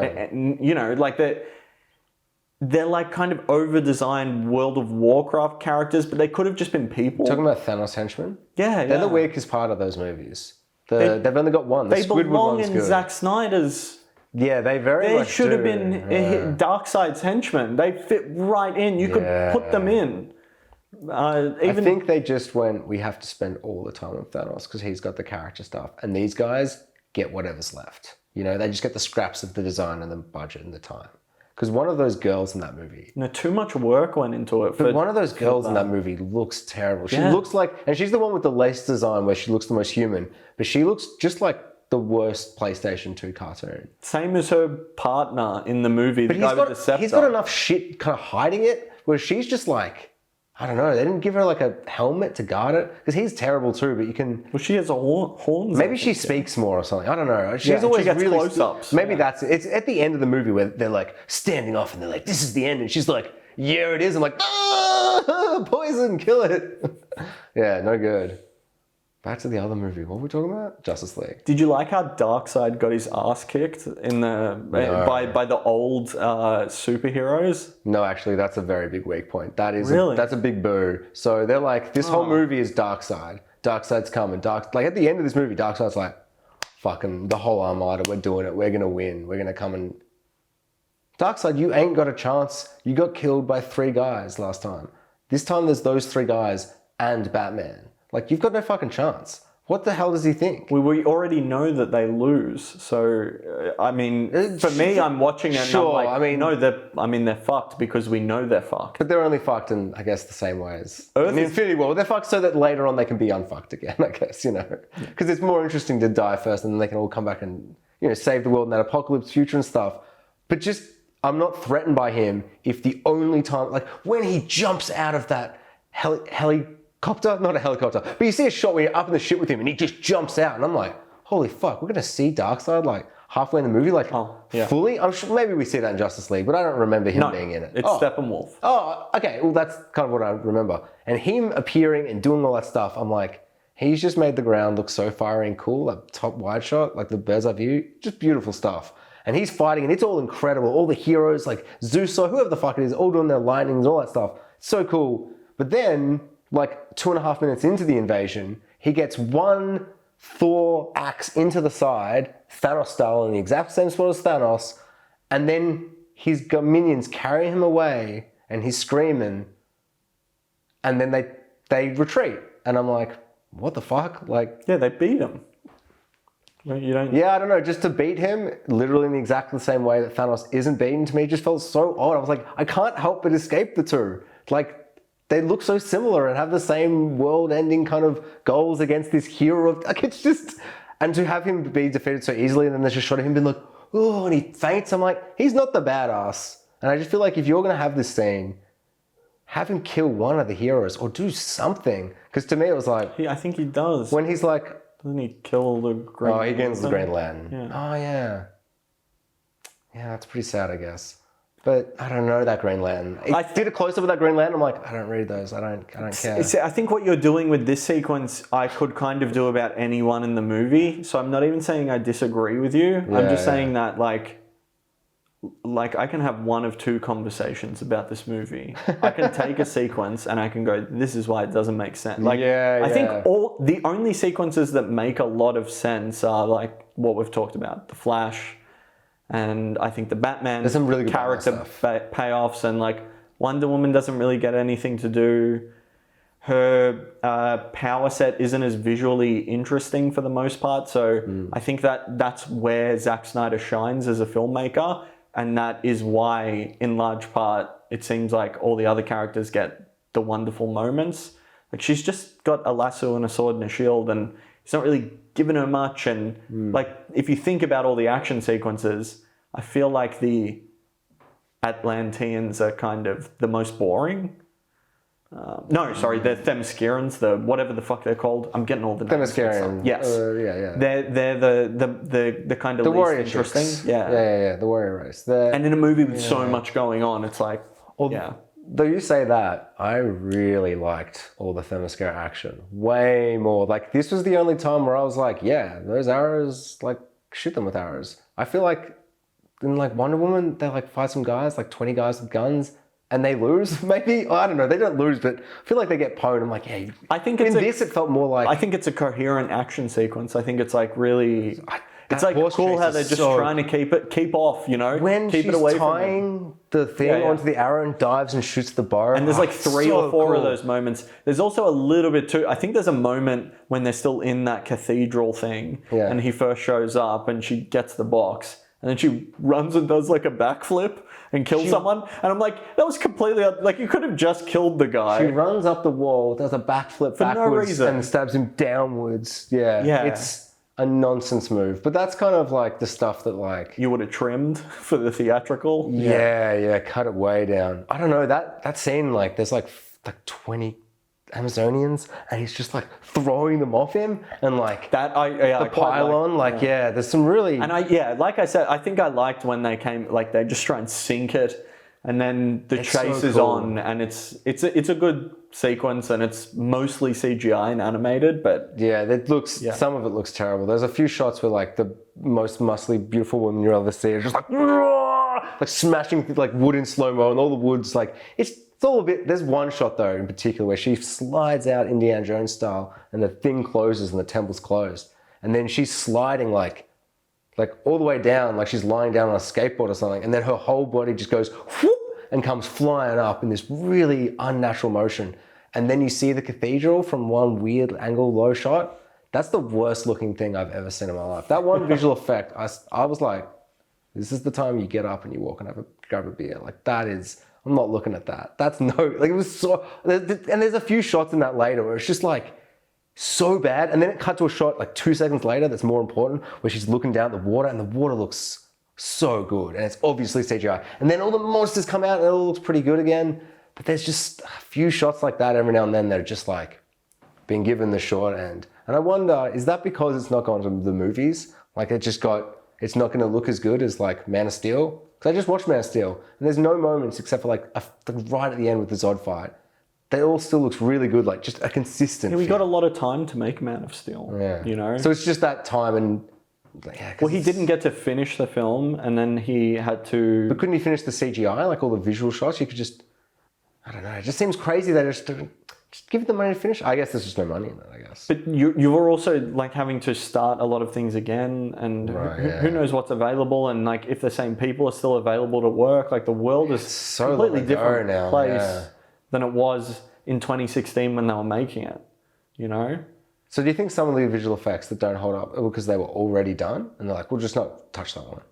It's done. I mean, maybe we could spend more time. It's probably a range of reasons. Some of them are half finished. Some of them it's baffling. Some of the sequences maybe didn't even exist that they've put together. Like the entire Martian Manhunter effect, I think, looks like an afterthought to me. Can we talk about that? Yeah, because that's the worst thing. It's the moments don't. It actually like undoes like. Is it a good scene? It's not a bad scene between Lois and the mum. She's like, it's a great scene. Sorry. No, but is it a great scene? No, but it's a great scene. Is I'm pretty sure you just like Superman's just been mentioned after 2 hours of him not being mentioned, and you're like, we're getting to him coming back, and then they have that scene. So I'm like, regardless of whether it's good or bad, for sure, it's undercut immediately after by just a weird moment, and I'm like, well. I mean, this is a thing I'm vaguely familiar of, but I've never read a comic featuring this character. I know nothing about it. Yeah. All right, I'll get more explanation later. At the end of the movie, so after Batman has had this movies-long arc where he has overcome a fear of this creature, you know, from another world that is living among him, that gets into a fist fight that levels a city. Now some other seemingly all-powerful being just arrives at his house, and he's like, well, I guess I learned my lesson from those other movies, so all right, buddy, I guess we're friends now. Like, he's like, okay. He just shrugs it off and goes inside. It's absolute nonsense. Why is it there? Cut it out. Cut all the... it shouldn't be there. It's just... It's silly. They're also like trying to tie some other character from Man of Steel into it. The guy who nuked Superman in Batman v Superman. He's in Batman v Superman as well. Yeah, he's the military... He's always the military guy. He's the main military do it. Guy. Nuke him. And oh my God. So Martian Manhunter nuked Superman. I don't remember him being in that. I don't know. Yeah, no, I do know. It's him. And he's the guy, the Man of Steel, he's like crashes the satellite and then like... Yeah. But he's in that scene, but he's in the whole movie. Like he's the main guy that does any interaction. It's him. And Christopher Maloney from Law and Order. Christopher Maloney's like the guy on the ground, but the guy in like the general, yeah. Yeah, the general in the CIA like facility or whatever. It's him and Toby from the West Wing, and that's it. And this guy, he's just like the whole movie. I'm like Martian Manhunter. Just that's what I'm looking at. That's all. Nothing. Like you couldn't make an argument for it. It makes no sense. It's just a thing that's clearly been put in the third movie, not even the second one, because he wouldn't do that. He just, it's like, there's nothing there. It makes no sense to me because it's like your second movie is all about, they're all like, you find them all on hard drives. Like, I don't know, man. You just got to put it, like, it's just, yeah, it makes no sense to me. It feels like he just doesn't care that it doesn't make sense. It's a bad idea. It's poorly executed. It's ham-fisted to make me go, oh, that's a thing. He's been in it the whole time. I don't care if he hasn't been in it the whole time. Have him rock up. Have him just rock up in the third act and be like, I'm awesome. But then Darkseid's like, oh, Martian, fire. Because he's essentially Superman, but he can, no, he's Vision, but he has, like, because he can go through things and he can fly and all that stuff, but he's afraid of fire. So you get him in like a circle of fire and he won't leave that circle of fire, you know. So he's like, that's his kryptonite. He's not a very interesting character. He's too much like Superman. He's kind of OP. But if you're going to make your whole movie about how the Justice League isn't good enough without Superman because he's so OP, you don't need Martian Manhunter. And so if you're going to have someone rock up that Batman trusts, could have been a Green Lantern. Because Wonder Woman would have explained them when she was explaining that battle sequence. She's like, right, so there's this guy. He's got lightning bolts. Who's this guy? And there's a guy. He's in green. A Green Lantern. Batman. It should have just kept cutting back to Batman cleaning his car and like, a mother box? It was so fun when it cut back. I'm like, that is so sick on me. And he's like cleaning his car or whatever. I was like, he's not even paying attention. Yeah. What is this? I love it though. I guess it works more than it doesn't. Would you say that? Or would you say it's about 50-50? This movie is like all yays and all nays. And it's way more yays for me. But over time, I think I might like fall out of love with it. And then I'll probably kind of come back around to it. The way Batman and Superman, like I left that cinema being like, I like this. And then I remember a few years later, I'm like, fucking, why is it so dark and mean? Like, I'm probably, you know, as I'm getting in and out of like Marvel and being like, oh, I'm kind of sick of Marvel. But recently I'm like, oh, Falcon and the Winter Soldier was incredible. I'm back in, you know, and like you kind of ebb and flow with how you feel with like their style, because both are very like, Zack Snyder does his thing and, you know, Marvel, they do their thing, and I can be really into them at a time. And at the moment, I'm really into it, like rewatching his two movies, especially Man of Steel, because I've always kind of been like, oh, Batman, Superman. I don't like the word guilty pleasure, but it's almost a guilty pleasure. But no, it's not, because I love it. I don't care for shit. I just like watching. I like the mood and the odd feeling it gives me, even though I wish these two characters were in a better movie together that's live action. We'll get that. I think unlike Justice League, it is a collection of great sequences that is padded out with a lot of stuff that doesn't amount to anything and doesn't go anywhere. So Justice League, I think, is more heavily weighed in like everything is spectacular. Yeah. Everything is amazing. Everything is just, it's all there on display. Even sometimes in the CGI didn't quite work. I was forgiving. I'm like, I know what this is.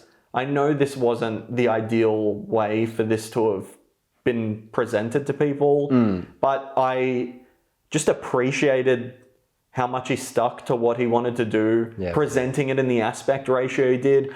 I actually thought the framing of a lot of shots really worked. Like the shot of Flash catching the Batarang, like as a square image, like, yeah, I want that. That's a shot from a comic book. It's a beautiful, and he shot it like that. And you can see it was framed just, you know, perfect, as a perfect image in a square. And every other time we've seen that image, it's been cropped and cropped. It's been, you know, cinema 4K or 16:9, or we've always seen that image cropped down. And now we get to see the whole thing. And I've seen it a bunch of times before. I saw the Comic-Con footage. I saw Joss Whedon's Justice League. And now I'm seeing him catch it. And I'm like, that's the whole thing. It's like someone always cropped this photo.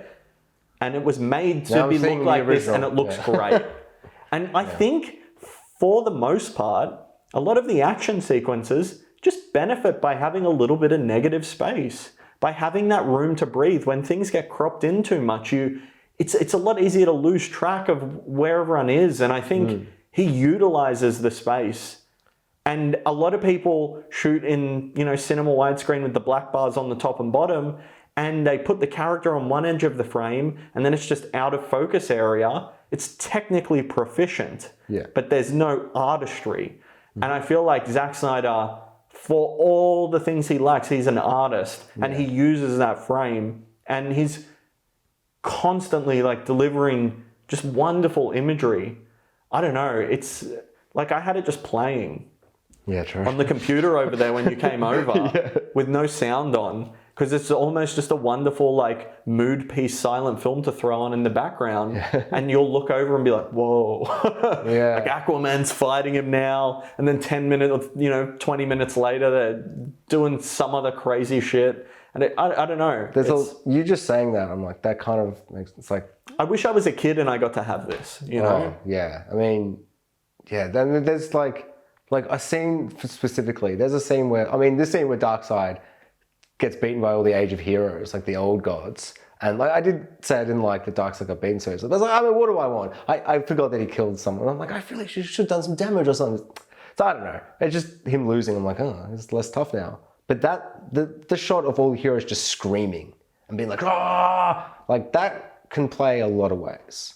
Only one director can make me just be like, ah! And I'm like ripping my shirt off, screaming like I'm Zeus. Like he just has this ferocity, and he has this really incredible way to like shoot bodies. Like that scene where there's like these women just smashing the wood down, and just the way he frames them when they're just like raw, and you can just see their chest just rippling with like their muscles and their abs, and it's just the way he shows like Aquaman like 7 different times walking into the ocean, just ripping his shirt off. Like, why do you have a shirt on? He just came from the water. But he's just gonna rip that shirt off and like, I don't know, show them like looking so epic. Like that scene where that water just explodes onto Aquaman as he disappears. It's kind of ridiculous and stupid and real like, I don't know, like that music choice is odd, but there's just something so like, I'm like, I don't know if I like this scene, but I love that it's just like, if you showed me this, I didn't know who this was. I'm like, that's Zack Snyder. Is he doing Aquaman? Like, I know who that is. Like, there's only one guy that shoots people in this, like, just this hyper way where everyone's just so, like, just textured and visual and visceral. And, he does... glistening and just epic. He has a wonderful sense of scope and scale, and he sells, like, enormous things with very simple, like he reminds me almost like of a Neil Blomkamp. You know how they have he maybe doesn't implement visual effects as, grounded as Neil Blomkamp does. Like he's really going for a very handheld style. Zack Snyder's maybe a little bit more blockbustery, but he still has that sometimes. And it adds a lot. Like even thinking about Man of Steel and selling that big ship over Metropolis. It's really just a series of shots from different perspectives, like up in a building and then like down looking up and then like from across the harbor, and it's like faded in the background. And it's just like 5 of those in a row. And it's like, I believe that ship's there now. I never believed that whale was in New York in Avengers. Never. It's weird because I definitely much prefer there's so many more, so it's almost hard to compare 3 to like 20, where I'm like, well, I like 17 of them, and maybe 50, there's so many, but there's a few of them in there that like I love. Winter Soldier, one of my favorite movies. Like there are like Infinity War, I adore. There's a few that I just absolutely love, but just generally speaking, like because they've always been compared, it's kind of easy to like. There are so many moments like that are just Zack Snyder just clearly has this like thing where I'm like, oh, it'd be interesting for them to finally maybe give someone in a Marvel movie, but maybe we just won't have them. That'll just be for DC to kind of have these people making such more, I don't know, just distinct. Like, I don't know. But Zack Snyder's probably the most distinct. There's one thing we haven't talked about.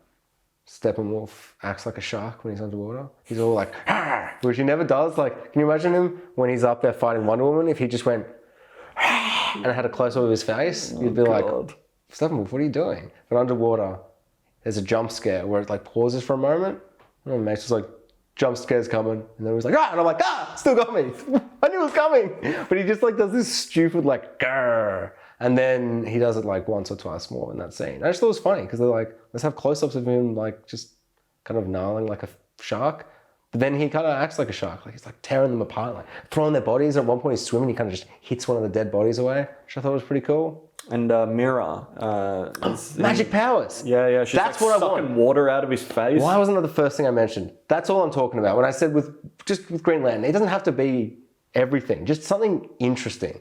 Like they take the dumbest idea, like, okay, we've got these Antland teens and they can't speak underwater, even though they live there. How did that work? How did that come to, like, I don't know, just evolutionary. I feel like you could think of something cleverer. It just seems so insane to be like, magic water bubbles. Now we're all good to push the water out of the area so we can talk. But then to be like, well, she can do that. And then that means that, you know, she can do that when someone's swimming through the water. So they'll fall because suddenly they're not in water anymore. Then you could crush them under the weight of water. That action scene was spectacular. That was probably one of the better parts of the movie, which was so weird that Mira fighting Steppenwolf is like probably the most visually interesting one for me in terms and of like Aquaman, and they kind of get beat up, yeah. Yeah, well, I was going to say, is Aquaman even in that bit? He is. He saves her. Sure he is. Yeah, no, sorry, he saves her. Aquaman's bit isn't interesting. To me, it was magical mirror powers. One, I don't know if I was aware she could do that. She'd do stuff like that in Aquaman. Yeah, I think so. Yeah, I don't know. I mostly just remember that bit where they're running on the rooftops in like Keiran or whatever, and the laser beam but those guys have water suits, so if she had that power, she could have just sucked the water out of the suit. I think I think she does some of that stuff actually. Yeah, I think Why didn't she do it then? I guess they had guns. So it just takes too long. Yeah, I don't know. I don't know, yeah. But that stuff was really cool, and her like bringing out all the water out of him and then the blood and stuff. That's top shit. Yeah, it's just another little visual thing that's there that doesn't really... But that's... It's a flourish. It's like... Yeah, but that's like not a flourish. A movie of flourishes. Yeah, for sure, yeah. Yeah. What about Alfred? Do you like Alfred? He's in this more, and he's as sassy as he ever was. Almost every line is still a sassy bit. He's like, there's so many people, I'll go get the tea. How will I find the cups? He's not even a character. He's just He's a sass bot. And he's just a sass bot in Batman vs Superman. Every fucking line of that movie, he's like, Batman, you're so old. You're gonna die any day. Not for lack of trying. Like, he's always like, and now my sassy remark. Sometimes like, it's just so much sass. I feel like there's a lot of characters in this movie that are just there because they're characters in the comics that are known, like Gordon. Jim Gordon? Yeah. He's in it. I remember just being like, he looks good. And then I feel like the next scene, he's not in it again. No, then he's in that bit with them on the roof. And that's it, right? There's just no reason to put it in. He's delivering information or something. I think that kind of stuff, though, is pretty cool. But every character has, 2 or 3 of those things. So it's all because this is the crossover point, but there are movies being spawned out of this, like, you know. I think there's like an Asian guy that works for Star Labs in this movie that gets heaps of screen time. And I'm pretty sure he's a Flash guy. Like maybe just because Flash works at Star Labs. Willem Dafoe and like he's in the Aquaman movie. So there's lots of those little things, and they're all kind of building the characters up a little bit. Like not all of it May as well be those people rather than randoms. Yeah, it doesn't pay off a lot of it. It's just there. It's like, here's the set dressing for this character. It's like, this is the arc that they're on that they might not be doing But it's weird because we've seen the movies they're setting up already, but I didn't see this setup. So it's like, in a weird way, this movie's a sequel, but also a prequel to all the movies it's setting up. Except for The Flash, because that never came out, and it never will. But you know what I mean? Like the William Dafoe stuff, that should have been the first time we saw him. We saw Aquaman, now he's like, I'm William Dafoe. Yeah. But now it works, you know, now people... Oh, for sure. But it's like just weird because that's actually setting up something, but we already saw that. But it was meant to set... It's just a weird kind of... I don't know. That's just weird. It's cool. Is there enough here for you to want to like revisit this movie, do you think? Or do you think... For sure. It's just an experience. Or like Batman vs Superman. Or do you think this is more something... See, I'm more of the mind that I'll probably put this on when I watch Man of Steel, BVS, and then this is the third one. And then maybe follow it up with like Aquaman or something. Because that's really what those are the only movies that I've As in you'd only watch it if you're doing a big watching of it. You wouldn't just chuck this on. Well, like I watched, like through the X-Men films recently, and I just watched X-Men 1, X-Men 2, and then I went... First Class? First Class. The Wolverine, Days of Future Past, Logan. That's all. Those, and that's all I have on Blu-ray. Like I don't have any of the other ones. I don't have the bad ones. Yeah. So I just skipped all the bad ones. You skipped so many. I skipped 3, the first Wolverine, and Apocalypse, and whatever X-Men came after Phoenix, that. That the doesn't New really Mutants. exist in my mind because I've never seen it. I actually didn't finish New Mutants, like the last one they made. It was like really boring. I'll never. I was watch like, it looks like garbage. I was like, this is like really bad. Yeah, I would only watch it for like if we're going to talk about it or something. Never. But There's no, nothing to say. I got a list of movies over there that I want to talk about. Oh, good. We won't be watching shit for a while. Let's try and watch good stuff. Yeah, Even like Justice League, even though it's not all great, it's like there's enough here to kind of chew on, and there's like enough of kind of visual wonder, and there's enough of a commentary on like differences in creators' visions. Oh, this is a must. I think even if this is a must watch for just anyone, this is so interesting. And yeah, and it's just like it is. That's what it is more than anything. I don't know that I did enjoy it, but more as a topic of interest, as like a cultural moment, as like It's wild, man. yeah, it's something that never kind of pays off. And I think for all the really big fans, and I was like excited, like I was teed up, ready to go. I had binge ready. I had to plug my computer into my TV because there's no binge app on like older TVs. If your TV's older than 2017, you can't get it on PlayStation. You can't get it on any other app. It's fucking ridiculous. That's crazy. So it was just such a mess around for me to even watch it. But I still had it all ready to go, and I watched it at 6 p.m. because I knew it was 4 hours long. I don't know how much we talked about the prologue, but I think I said Just the prologue. the prologue is like the future sequence, and like that other little, it's like Lex Luthor's on a boat with Deathstroke. The epilogue.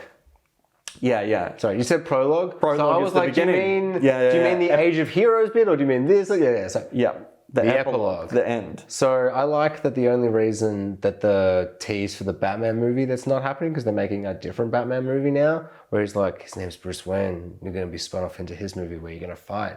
And he's like, cool. But they're... I'm listening, sorry. God damn it. Sorry.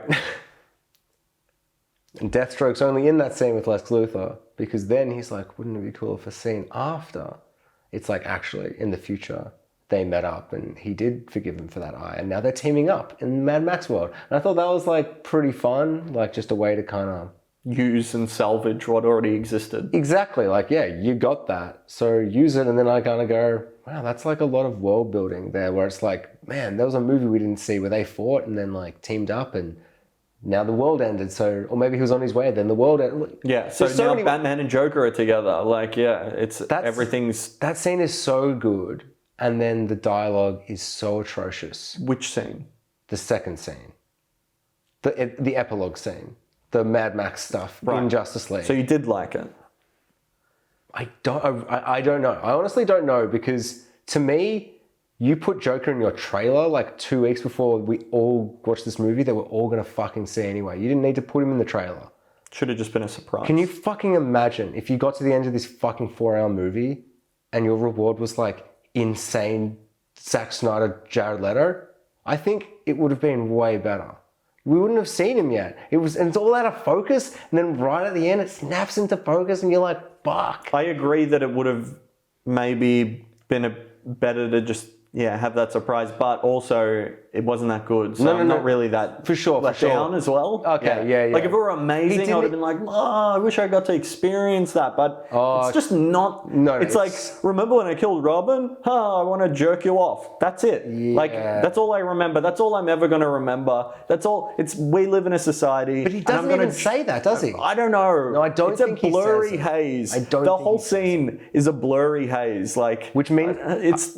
I don't know. The only reason that him not saying is a big thing is that they filmed him saying the meme as Joker, we live in a society, to put in the trailer. So I would go, I thought that's in the movie. I'm pretty sure. Okay. I must have, I don't know. I just talked with someone after and we were both like, he didn't say it, did he? Because I was waiting for him to say it. I'm like, say the meme, Joker. Say the meme. And I just was so like, I don't know. That scene was like a lot of... It's hard to focus with a scene like that. Like, I'm like, okay, this is the end. It's like, how are you setting up a movie you might want to make, or you're not? Like, is this ending? Like, I'm like hanging on. Like, I'm really clinging to this. But then he's saying rear around, and it's hard to focus on because it's not a good scene. Yeah. Because a good scene between these two characters would flow.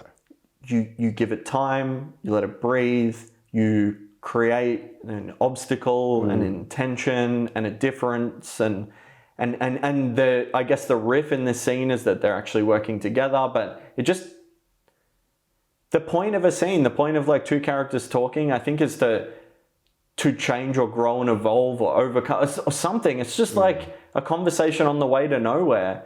And I like I said this earlier, I'm like, just shoot the other bit where they go back in time and like fix it so this movie can be done. And you know, you can end it off with Darkseid. You know, you do like the Days of Future Past thing where they're all getting killed off, or I don't know. That's my favorite bit of that movie. It just starts and they just all die. Yeah, so sad. So Superman's rocked up and they got to send Barry Allen back in time and he's slaughtering them all. And we're watching them all, you know, and then they just get him back and he gets back to the right time, and then you have one more scene back with, you know, young Bruce Wayne, followed by Martian Manhunter rocking up or something. Can you imagine that as Flash is going through time, it's that Thanos scene where he pushes all the Avengers away, but they all get like... Except it's Superman's laser through his chest or something. Yeah, instead of them being like, you're on a wall, but you're in the big suit, so you're fine. You're covered in trees, but just, you know, like a cushion of trees. You know, it's very... Yeah. They're all fine for some reason. But I don't care. I didn't like it the first time, but I've watched it so many times, I don't care now. But imagine that, him just like, just fucking killing them all. Because you get that one shot where he's killed Aquaman, I think, but I couldn't tell it was Aquaman because I'm like, it's underwater, but am I meant to presume? And then he does like the laser beam thing, and I'm like, that's a thing from the comics. I have to imagine, because what the fuck was it that? It's like, and his laser beam like shoots everywhere, and it's just like, it's not good enough. As we said, this is so much better than Josstice League, that it's not even a question. But is it a good movie? Maybe not, but I'm going to watch it like 10 times. I don't know how many times I've seen Batman vs Superman, and that's not a good movie. I'll stand by that. I don't know. But I love it. Well, I won't watch this 10 times. Maybe, I know, I mean, not... Maybe in 10 years' time, I will have watched it that many times. I might like... Not just fully. Give it some distance. But I honestly just don't think that there's enough to chew on. I don't think that there's enough...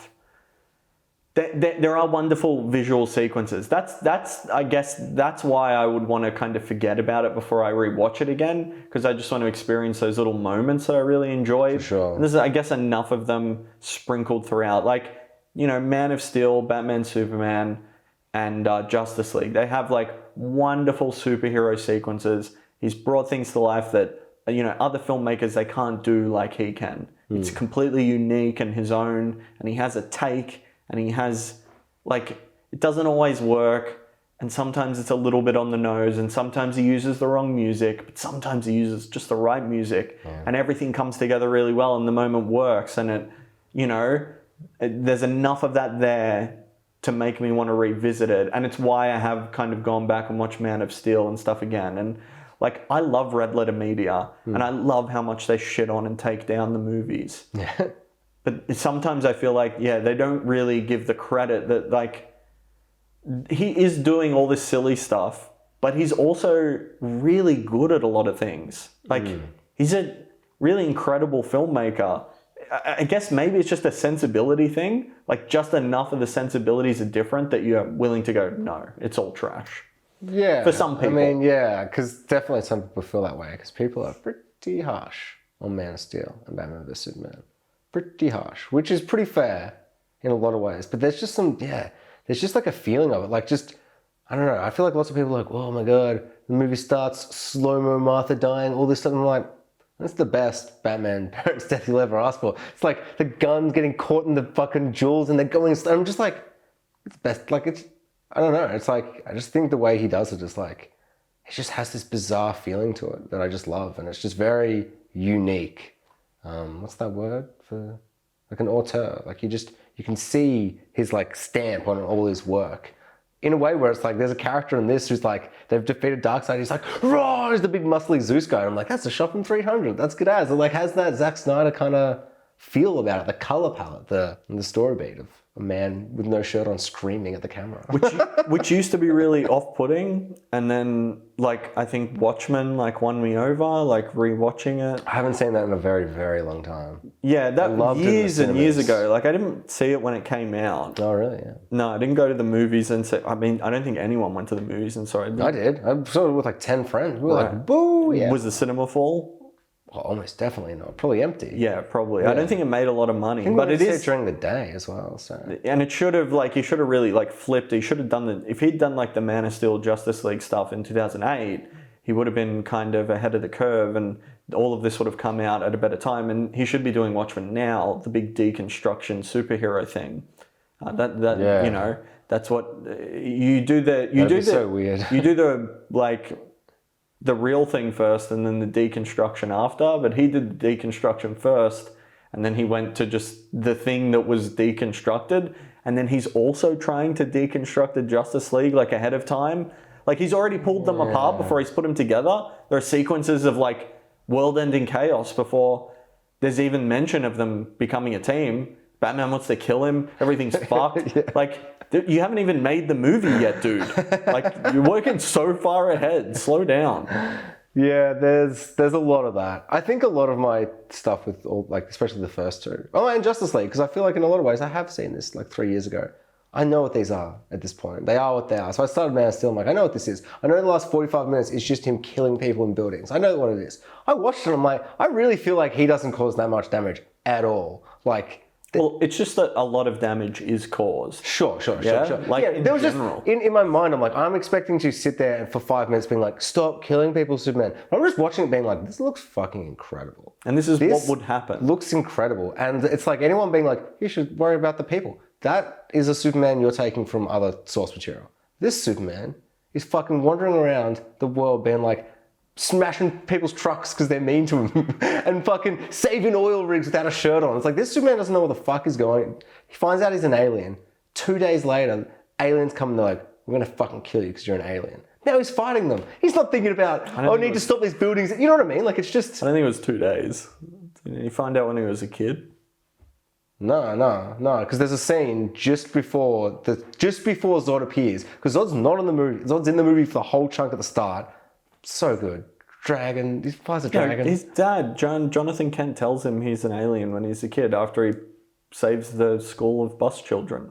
Sure, but he doesn't know, he knows he's an alien, but there's a scene where he goes as the man, as the Henry Cavill, and he goes, and once he's found the ship in Lois Lane, and then he finds out that he's Kal-El, and that he's from Krypton, right, and that he's the last Kryptonite. So he finds out all this stuff about, it's like, oh, I've now known everything. I've always known. What am I? Look, what is he? He doesn't know anything. Now he knows everything. He had that USB, the Kryptonite USB that was around his neck or whatever. So he just plugged his dad in. Plugs it in. Like, There's a moment. There's so many moments where I was like, yeah, this is so dumb, but I love it. Lois Lane's just walking around the building. No, she gets locked in a room. They're like, you stay in here, Lois Lane. You're in our alien prison. And she just looks at the only thing in the room, and it's the console with the little USB thing. And she's like, oh my God.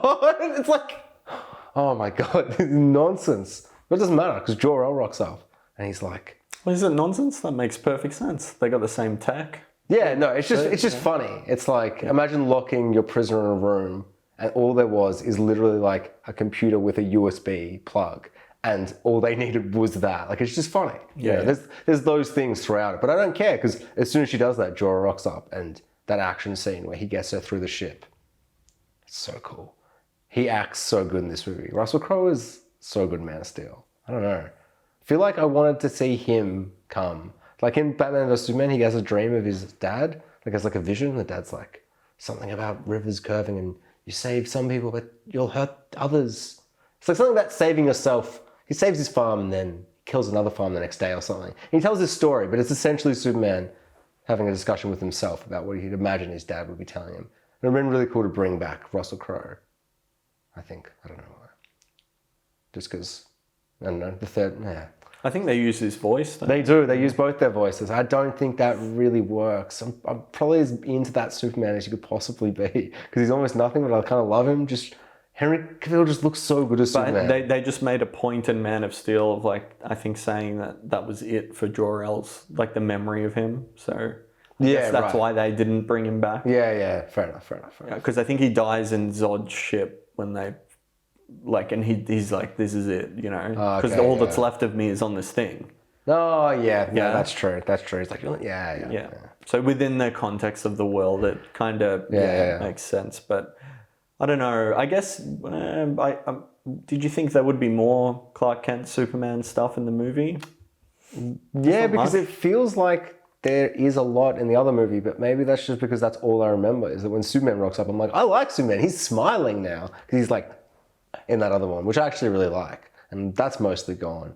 But him rocking up and being like, not impressed. I'm going to break that horn off your head. Dude, him fucking just doing the breathing. I was like, he's doing powers. I'm going to peel you out of that suit. Oh, yeah. I'm going to burn you out like really a crab. like vicious and mean, which is pretty awesome because it's like... And then they lose and everything blows up for a second, which I kind of like. Yeah, it's really awesome. Like you don't even realize it's happened. The first, like, I was just like, what? Did they lose? Yeah, it's They didn't even, and then you don't kind of realize until he gets doing back it and you're everyone's like, reassembled. You're like, oh fuck. oh my god, yeah. There was a lot of skull left in Cyborg. But yeah, even the sequence of like pulling the mother boxes apart, I thought, you know, it's like a very clear, we had that sequence in the Josstice League, and now here, I don't know, so much more weight to it. So when much he's more, doing, he gets his arms out, and then you realize that he's at a point where he can get someone else to come now. He's like, Superman, no! And he comes in, and goddamn, it's pretty good. Good ending. Yeah. Much better ending. But it does feel a bit weird. Only weird because I kind of feel like I know we're not getting Justice League 2, or is this just so clearly as like... Yeah, setting up another movie. Like, it's just, in not even just a way where, like, these movies always do that. But it's like Darkseid literally just walks up and he's like, get everyone together, Justice League 2, let's do this. Like, he says that. Like, it's, I don't know, it's interesting. Almost would have been better if he squished Steppenwolf's head and he's like, I don't care. I couldn't beat your world when there was 3 of us. I'm not going to be able to do it now. Yeah, Look, that's Batman. The guy who stabbed me with the axe, she killed him. I'm fucked. Yeah. All right, I have one last thing, and it's a huge issue I had that I've just remembered now, and I'm so glad I remembered. The anti-life is on. I found the anti-life equation. The anti-life is everything. They will bask in the darkness of darkness. Shut up, Darkseid. Shut up, you budget Thanos. Every time he speaks, I'm like... But he predates Thanos. For sure, I think he is. I think Thanos is literally a But I mean, parody. just even with this movie was made before... Infinity War. Well, I can't remember a time before Infinity War. I feel like I saw that This movie was forever. meant... I mean, it came out in 2017. It was meant to come out in 2017. Oh my god, it did come out. Even if he was held up a full year, it would have come out, you know, just before Infinity War. That is crazy to think. Because it feels like a... But fuck. But yeah, the like you anti-life said, thing. Thanos is a rip-off in the comics of Darkseid. Yeah. And it's just so funny now that this movie's come out, and that's like one of my big takeaways from his villain. It's just because they are so similar. Just in, not in the characterness, but just, they're big guys that sit on chairs and like, you know, he's just there in a portal. It's just very similar. He was kind of under-designed, I think. I think They didn't do a good job. Well, they should have just done this. They should have just done more. I think they should have really I guess coloured him up a bit, or like made him really pop in the image. I think he has like purple armor or purple something, or like there's colour to him. I've seen images of him and been like, that's a striking image. You know, like they kept that headgear thing. It's an interesting box stone kind of golem feel. His best one is. One of my favourite ones is in the Harley Quinn TV series. He's really good in that. But he's also kind of like, it's a comedy show, so he's like almost funny. You know, like he'll say something like, and you'll be like, that was a little cheeky. You know, like they kind of use his like, I will crush your brains. You know, he's very evil. Yeah. But they don't like, that show's pretty good when it's good. He's a really good design in that though, but usually he's like not a very interesting design. I don't know. Just that kind of bald, big, angry man. I don't know. But maybe it's just because like they did Thanos, and I like Thanos, and I've liked him what feels like forever. But yeah, Thanos is like, it's not even Thanos from the comics. That they've taken the skin, and then they've given him completely different character, completely different motivations, completely different goal, and like everything's his goals definitely feel like they would fit this Darkseid, where he's like, I will kill you, so I married this woman who is death, or something. You know, that feels more the in comic this turn of this, the comic Thanos kind of stuff. Yeah, it is. They made Thanos. That's a really interesting choice they did, because it would be so different if he was like crazy and wanting to fuck death. That's why he's doing it. It's like, that's pretty good nonsense, but that's like Thor Ragnarok nonsense, and not like that kind of weight they bring. But I keep forgetting. Yeah, should have been Kate Blanchett, goddess of death. Oh yeah. He was in love with her. Perfect. Oh, that's pretty cool. It was already set up. You said Thor Ragnarok too. Yeah, that's wild. Oh my anyway, God. sorry. Yeah, back to Justice League. The anti-life equation. Steppenwolf at one point fingers the box a little bit. I'm like, oh, that's too much like Joss Whedon's one, where you're all in love with the mother boxes. Like, let's not do this. And then he gets transported, and he's like, oh, I'm on Earth still, but a different location. And he hits the hammer. He's like, oh, it's the anti-life equation. And I'm like, what? I had to ask my friends. But it's like, so that symbol, I guess, is the anti-life equation. They figured. And who put it there? Darkseid did when he landed in the flashback. He left it there. So what happened is Darkseid landed on Earth. Went boom. Boom. He only had one though. There's my anti-life equation. That's it. I don't have any more. I forgot it. Let's bring these three Is it other a boxes. thing, like a MacGuffin? It's a MacGuffin. And then he hit it into the world, and then I think it's a spiritual MacGuffin that he spiritually smashed in. I don't think it's from the act. I think it's. But he's been doing it to 10,000 other worlds. I don't think he's doing that anti-life equation, because he's doing something else. This is the most important MacGuffin. Mother boxes are low tier, and this is the most high tier. And so what happens is Darkseid lands. He goes, bam! Anti-life equation. Let's do this. One guy hits him once. He goes, I'm out. Take me back. They bail. He then decides. We did not expect him to have an axe. Yeah. We were not anticipating this. Get the fuck out of here. Oh my God. We have a star fleet of ships that pour fire onto planets, but that guy has an axe. It's a pretty big axe. Let's get out of here. Yeah, sorry, go. No, 100%. Oh my God. The more to think about it, it's like, oh, this is stupid. But then, what am I saying? What am I talking about? Anti-life equation.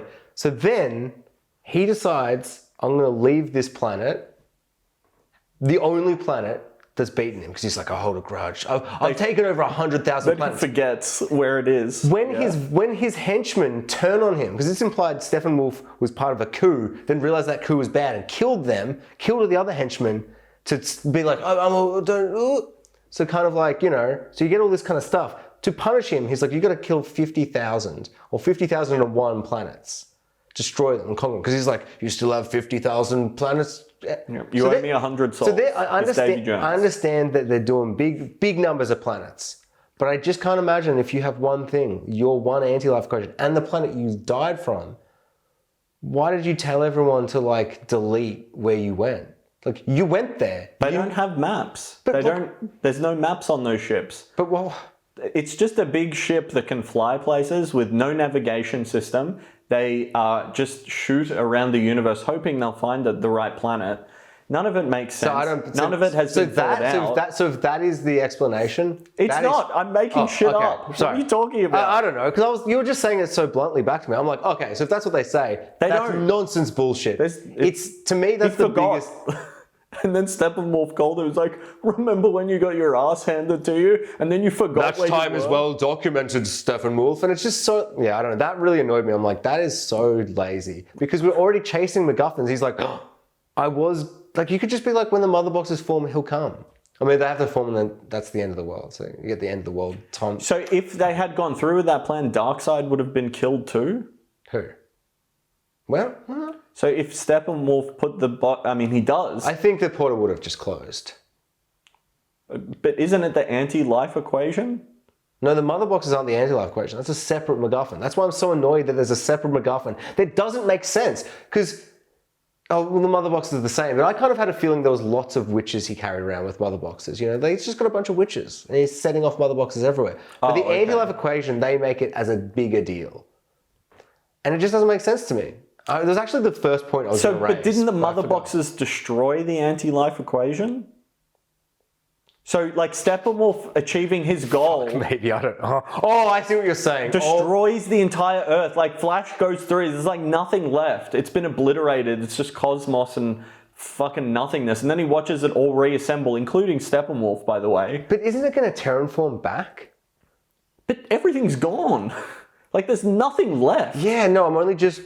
And I know that because I saw it, but I'm only just realizing that. But I remember thinking, someone says it's kind of like terraforming. They don't say that, but I remember being like, it's kind of like the Man of Steel thing. I thought the terraforming was done by Darkseid ships that are like pouring fire onto places. You know, you always see them. Yeah, I thought that was terraforming. Same? I don't...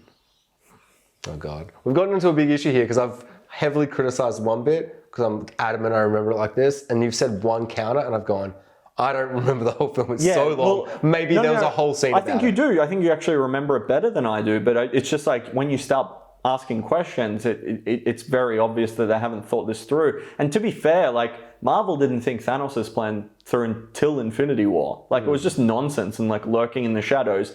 We pretend that it was this, oh, they planned a big No, they didn't. It was 2018. It was just that was like the first time it was he had a just plan. like the first Avengers, where it's like, oh, it all feels like it's leading to this. It was like, yeah, because it was all leading to this. Then he threw that script out and wrote a good script. Yeah. Yeah. Yeah.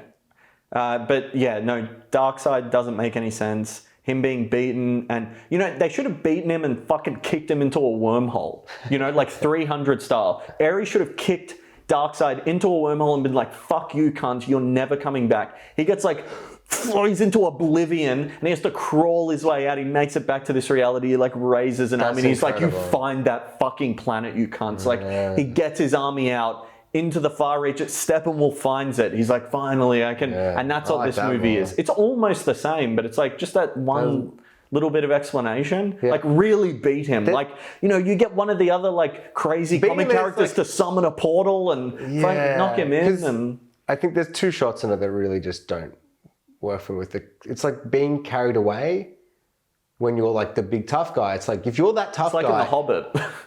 You know, the guy, he gets his arm cut off and they're like carrying him back into the mine. Reminded me exactly of that. And then that guy's like the bad guy for the rest of the Hobbit trilogy. Yeah, because it just reminds me of the Blackwater battle from Game of Thrones, and Stannis at the end of the battle just gets carried away. And he's just like, no, cowards!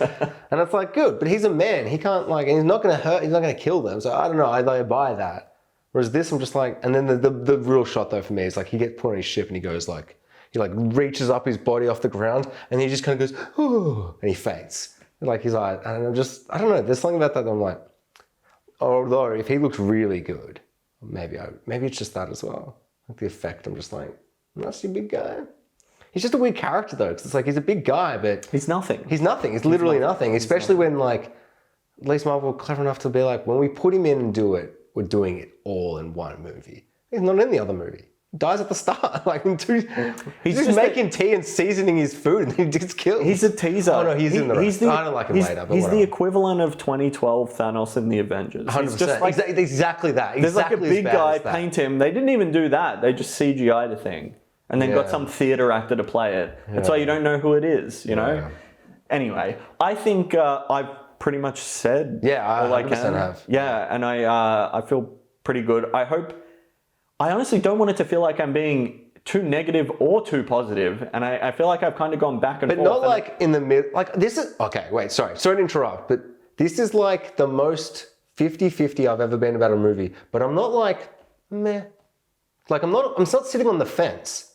I 10 out of 10 love this movie, and I 0 out of 10 hate this movie. No, it's probably not actually that low. No. But you know what I mean? It's like, yes, but when it's not working, you're really like questioning, why did you make these decisions? But when it's really working, it's like so spectacular. Yeah, and it almost, like I think there's more enjoyment there than not, but even watching it this first time, like we've watched the movie before, we had some of the best parts ruined. There was still that like one big Flash thing, which I think is the best part. But maybe if I just watched this for the first time, I would still be like, that Flash moment with Superman warrants the entire thing. Like, but you know, I've already had that emotion in the cinema where I was like, that's the best 5 years ago. Yeah, I'm not giving that credit to this movie, unfortunately. So it's like a very strange disconnect. It was just wonderful to see something so different and so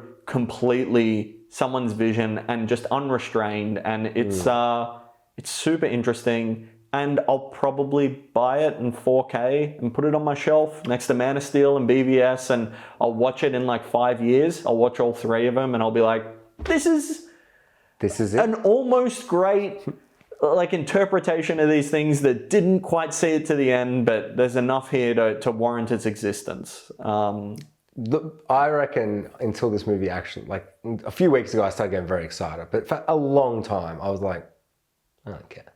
I don't actually care. Like I'm very interested. It's kind of a cultural phenomenon that this has happened. And I made myself care again. Yeah. I was like, I'm going to watch them, and then I got a bit buzzed, and yeah. But like 40 minutes in, I was like, I am laughing and talking over a lot of this with friends, but I am generally so fucking in. Like at one point, I paused it at like Act 5 or something, and someone I was watching it with went,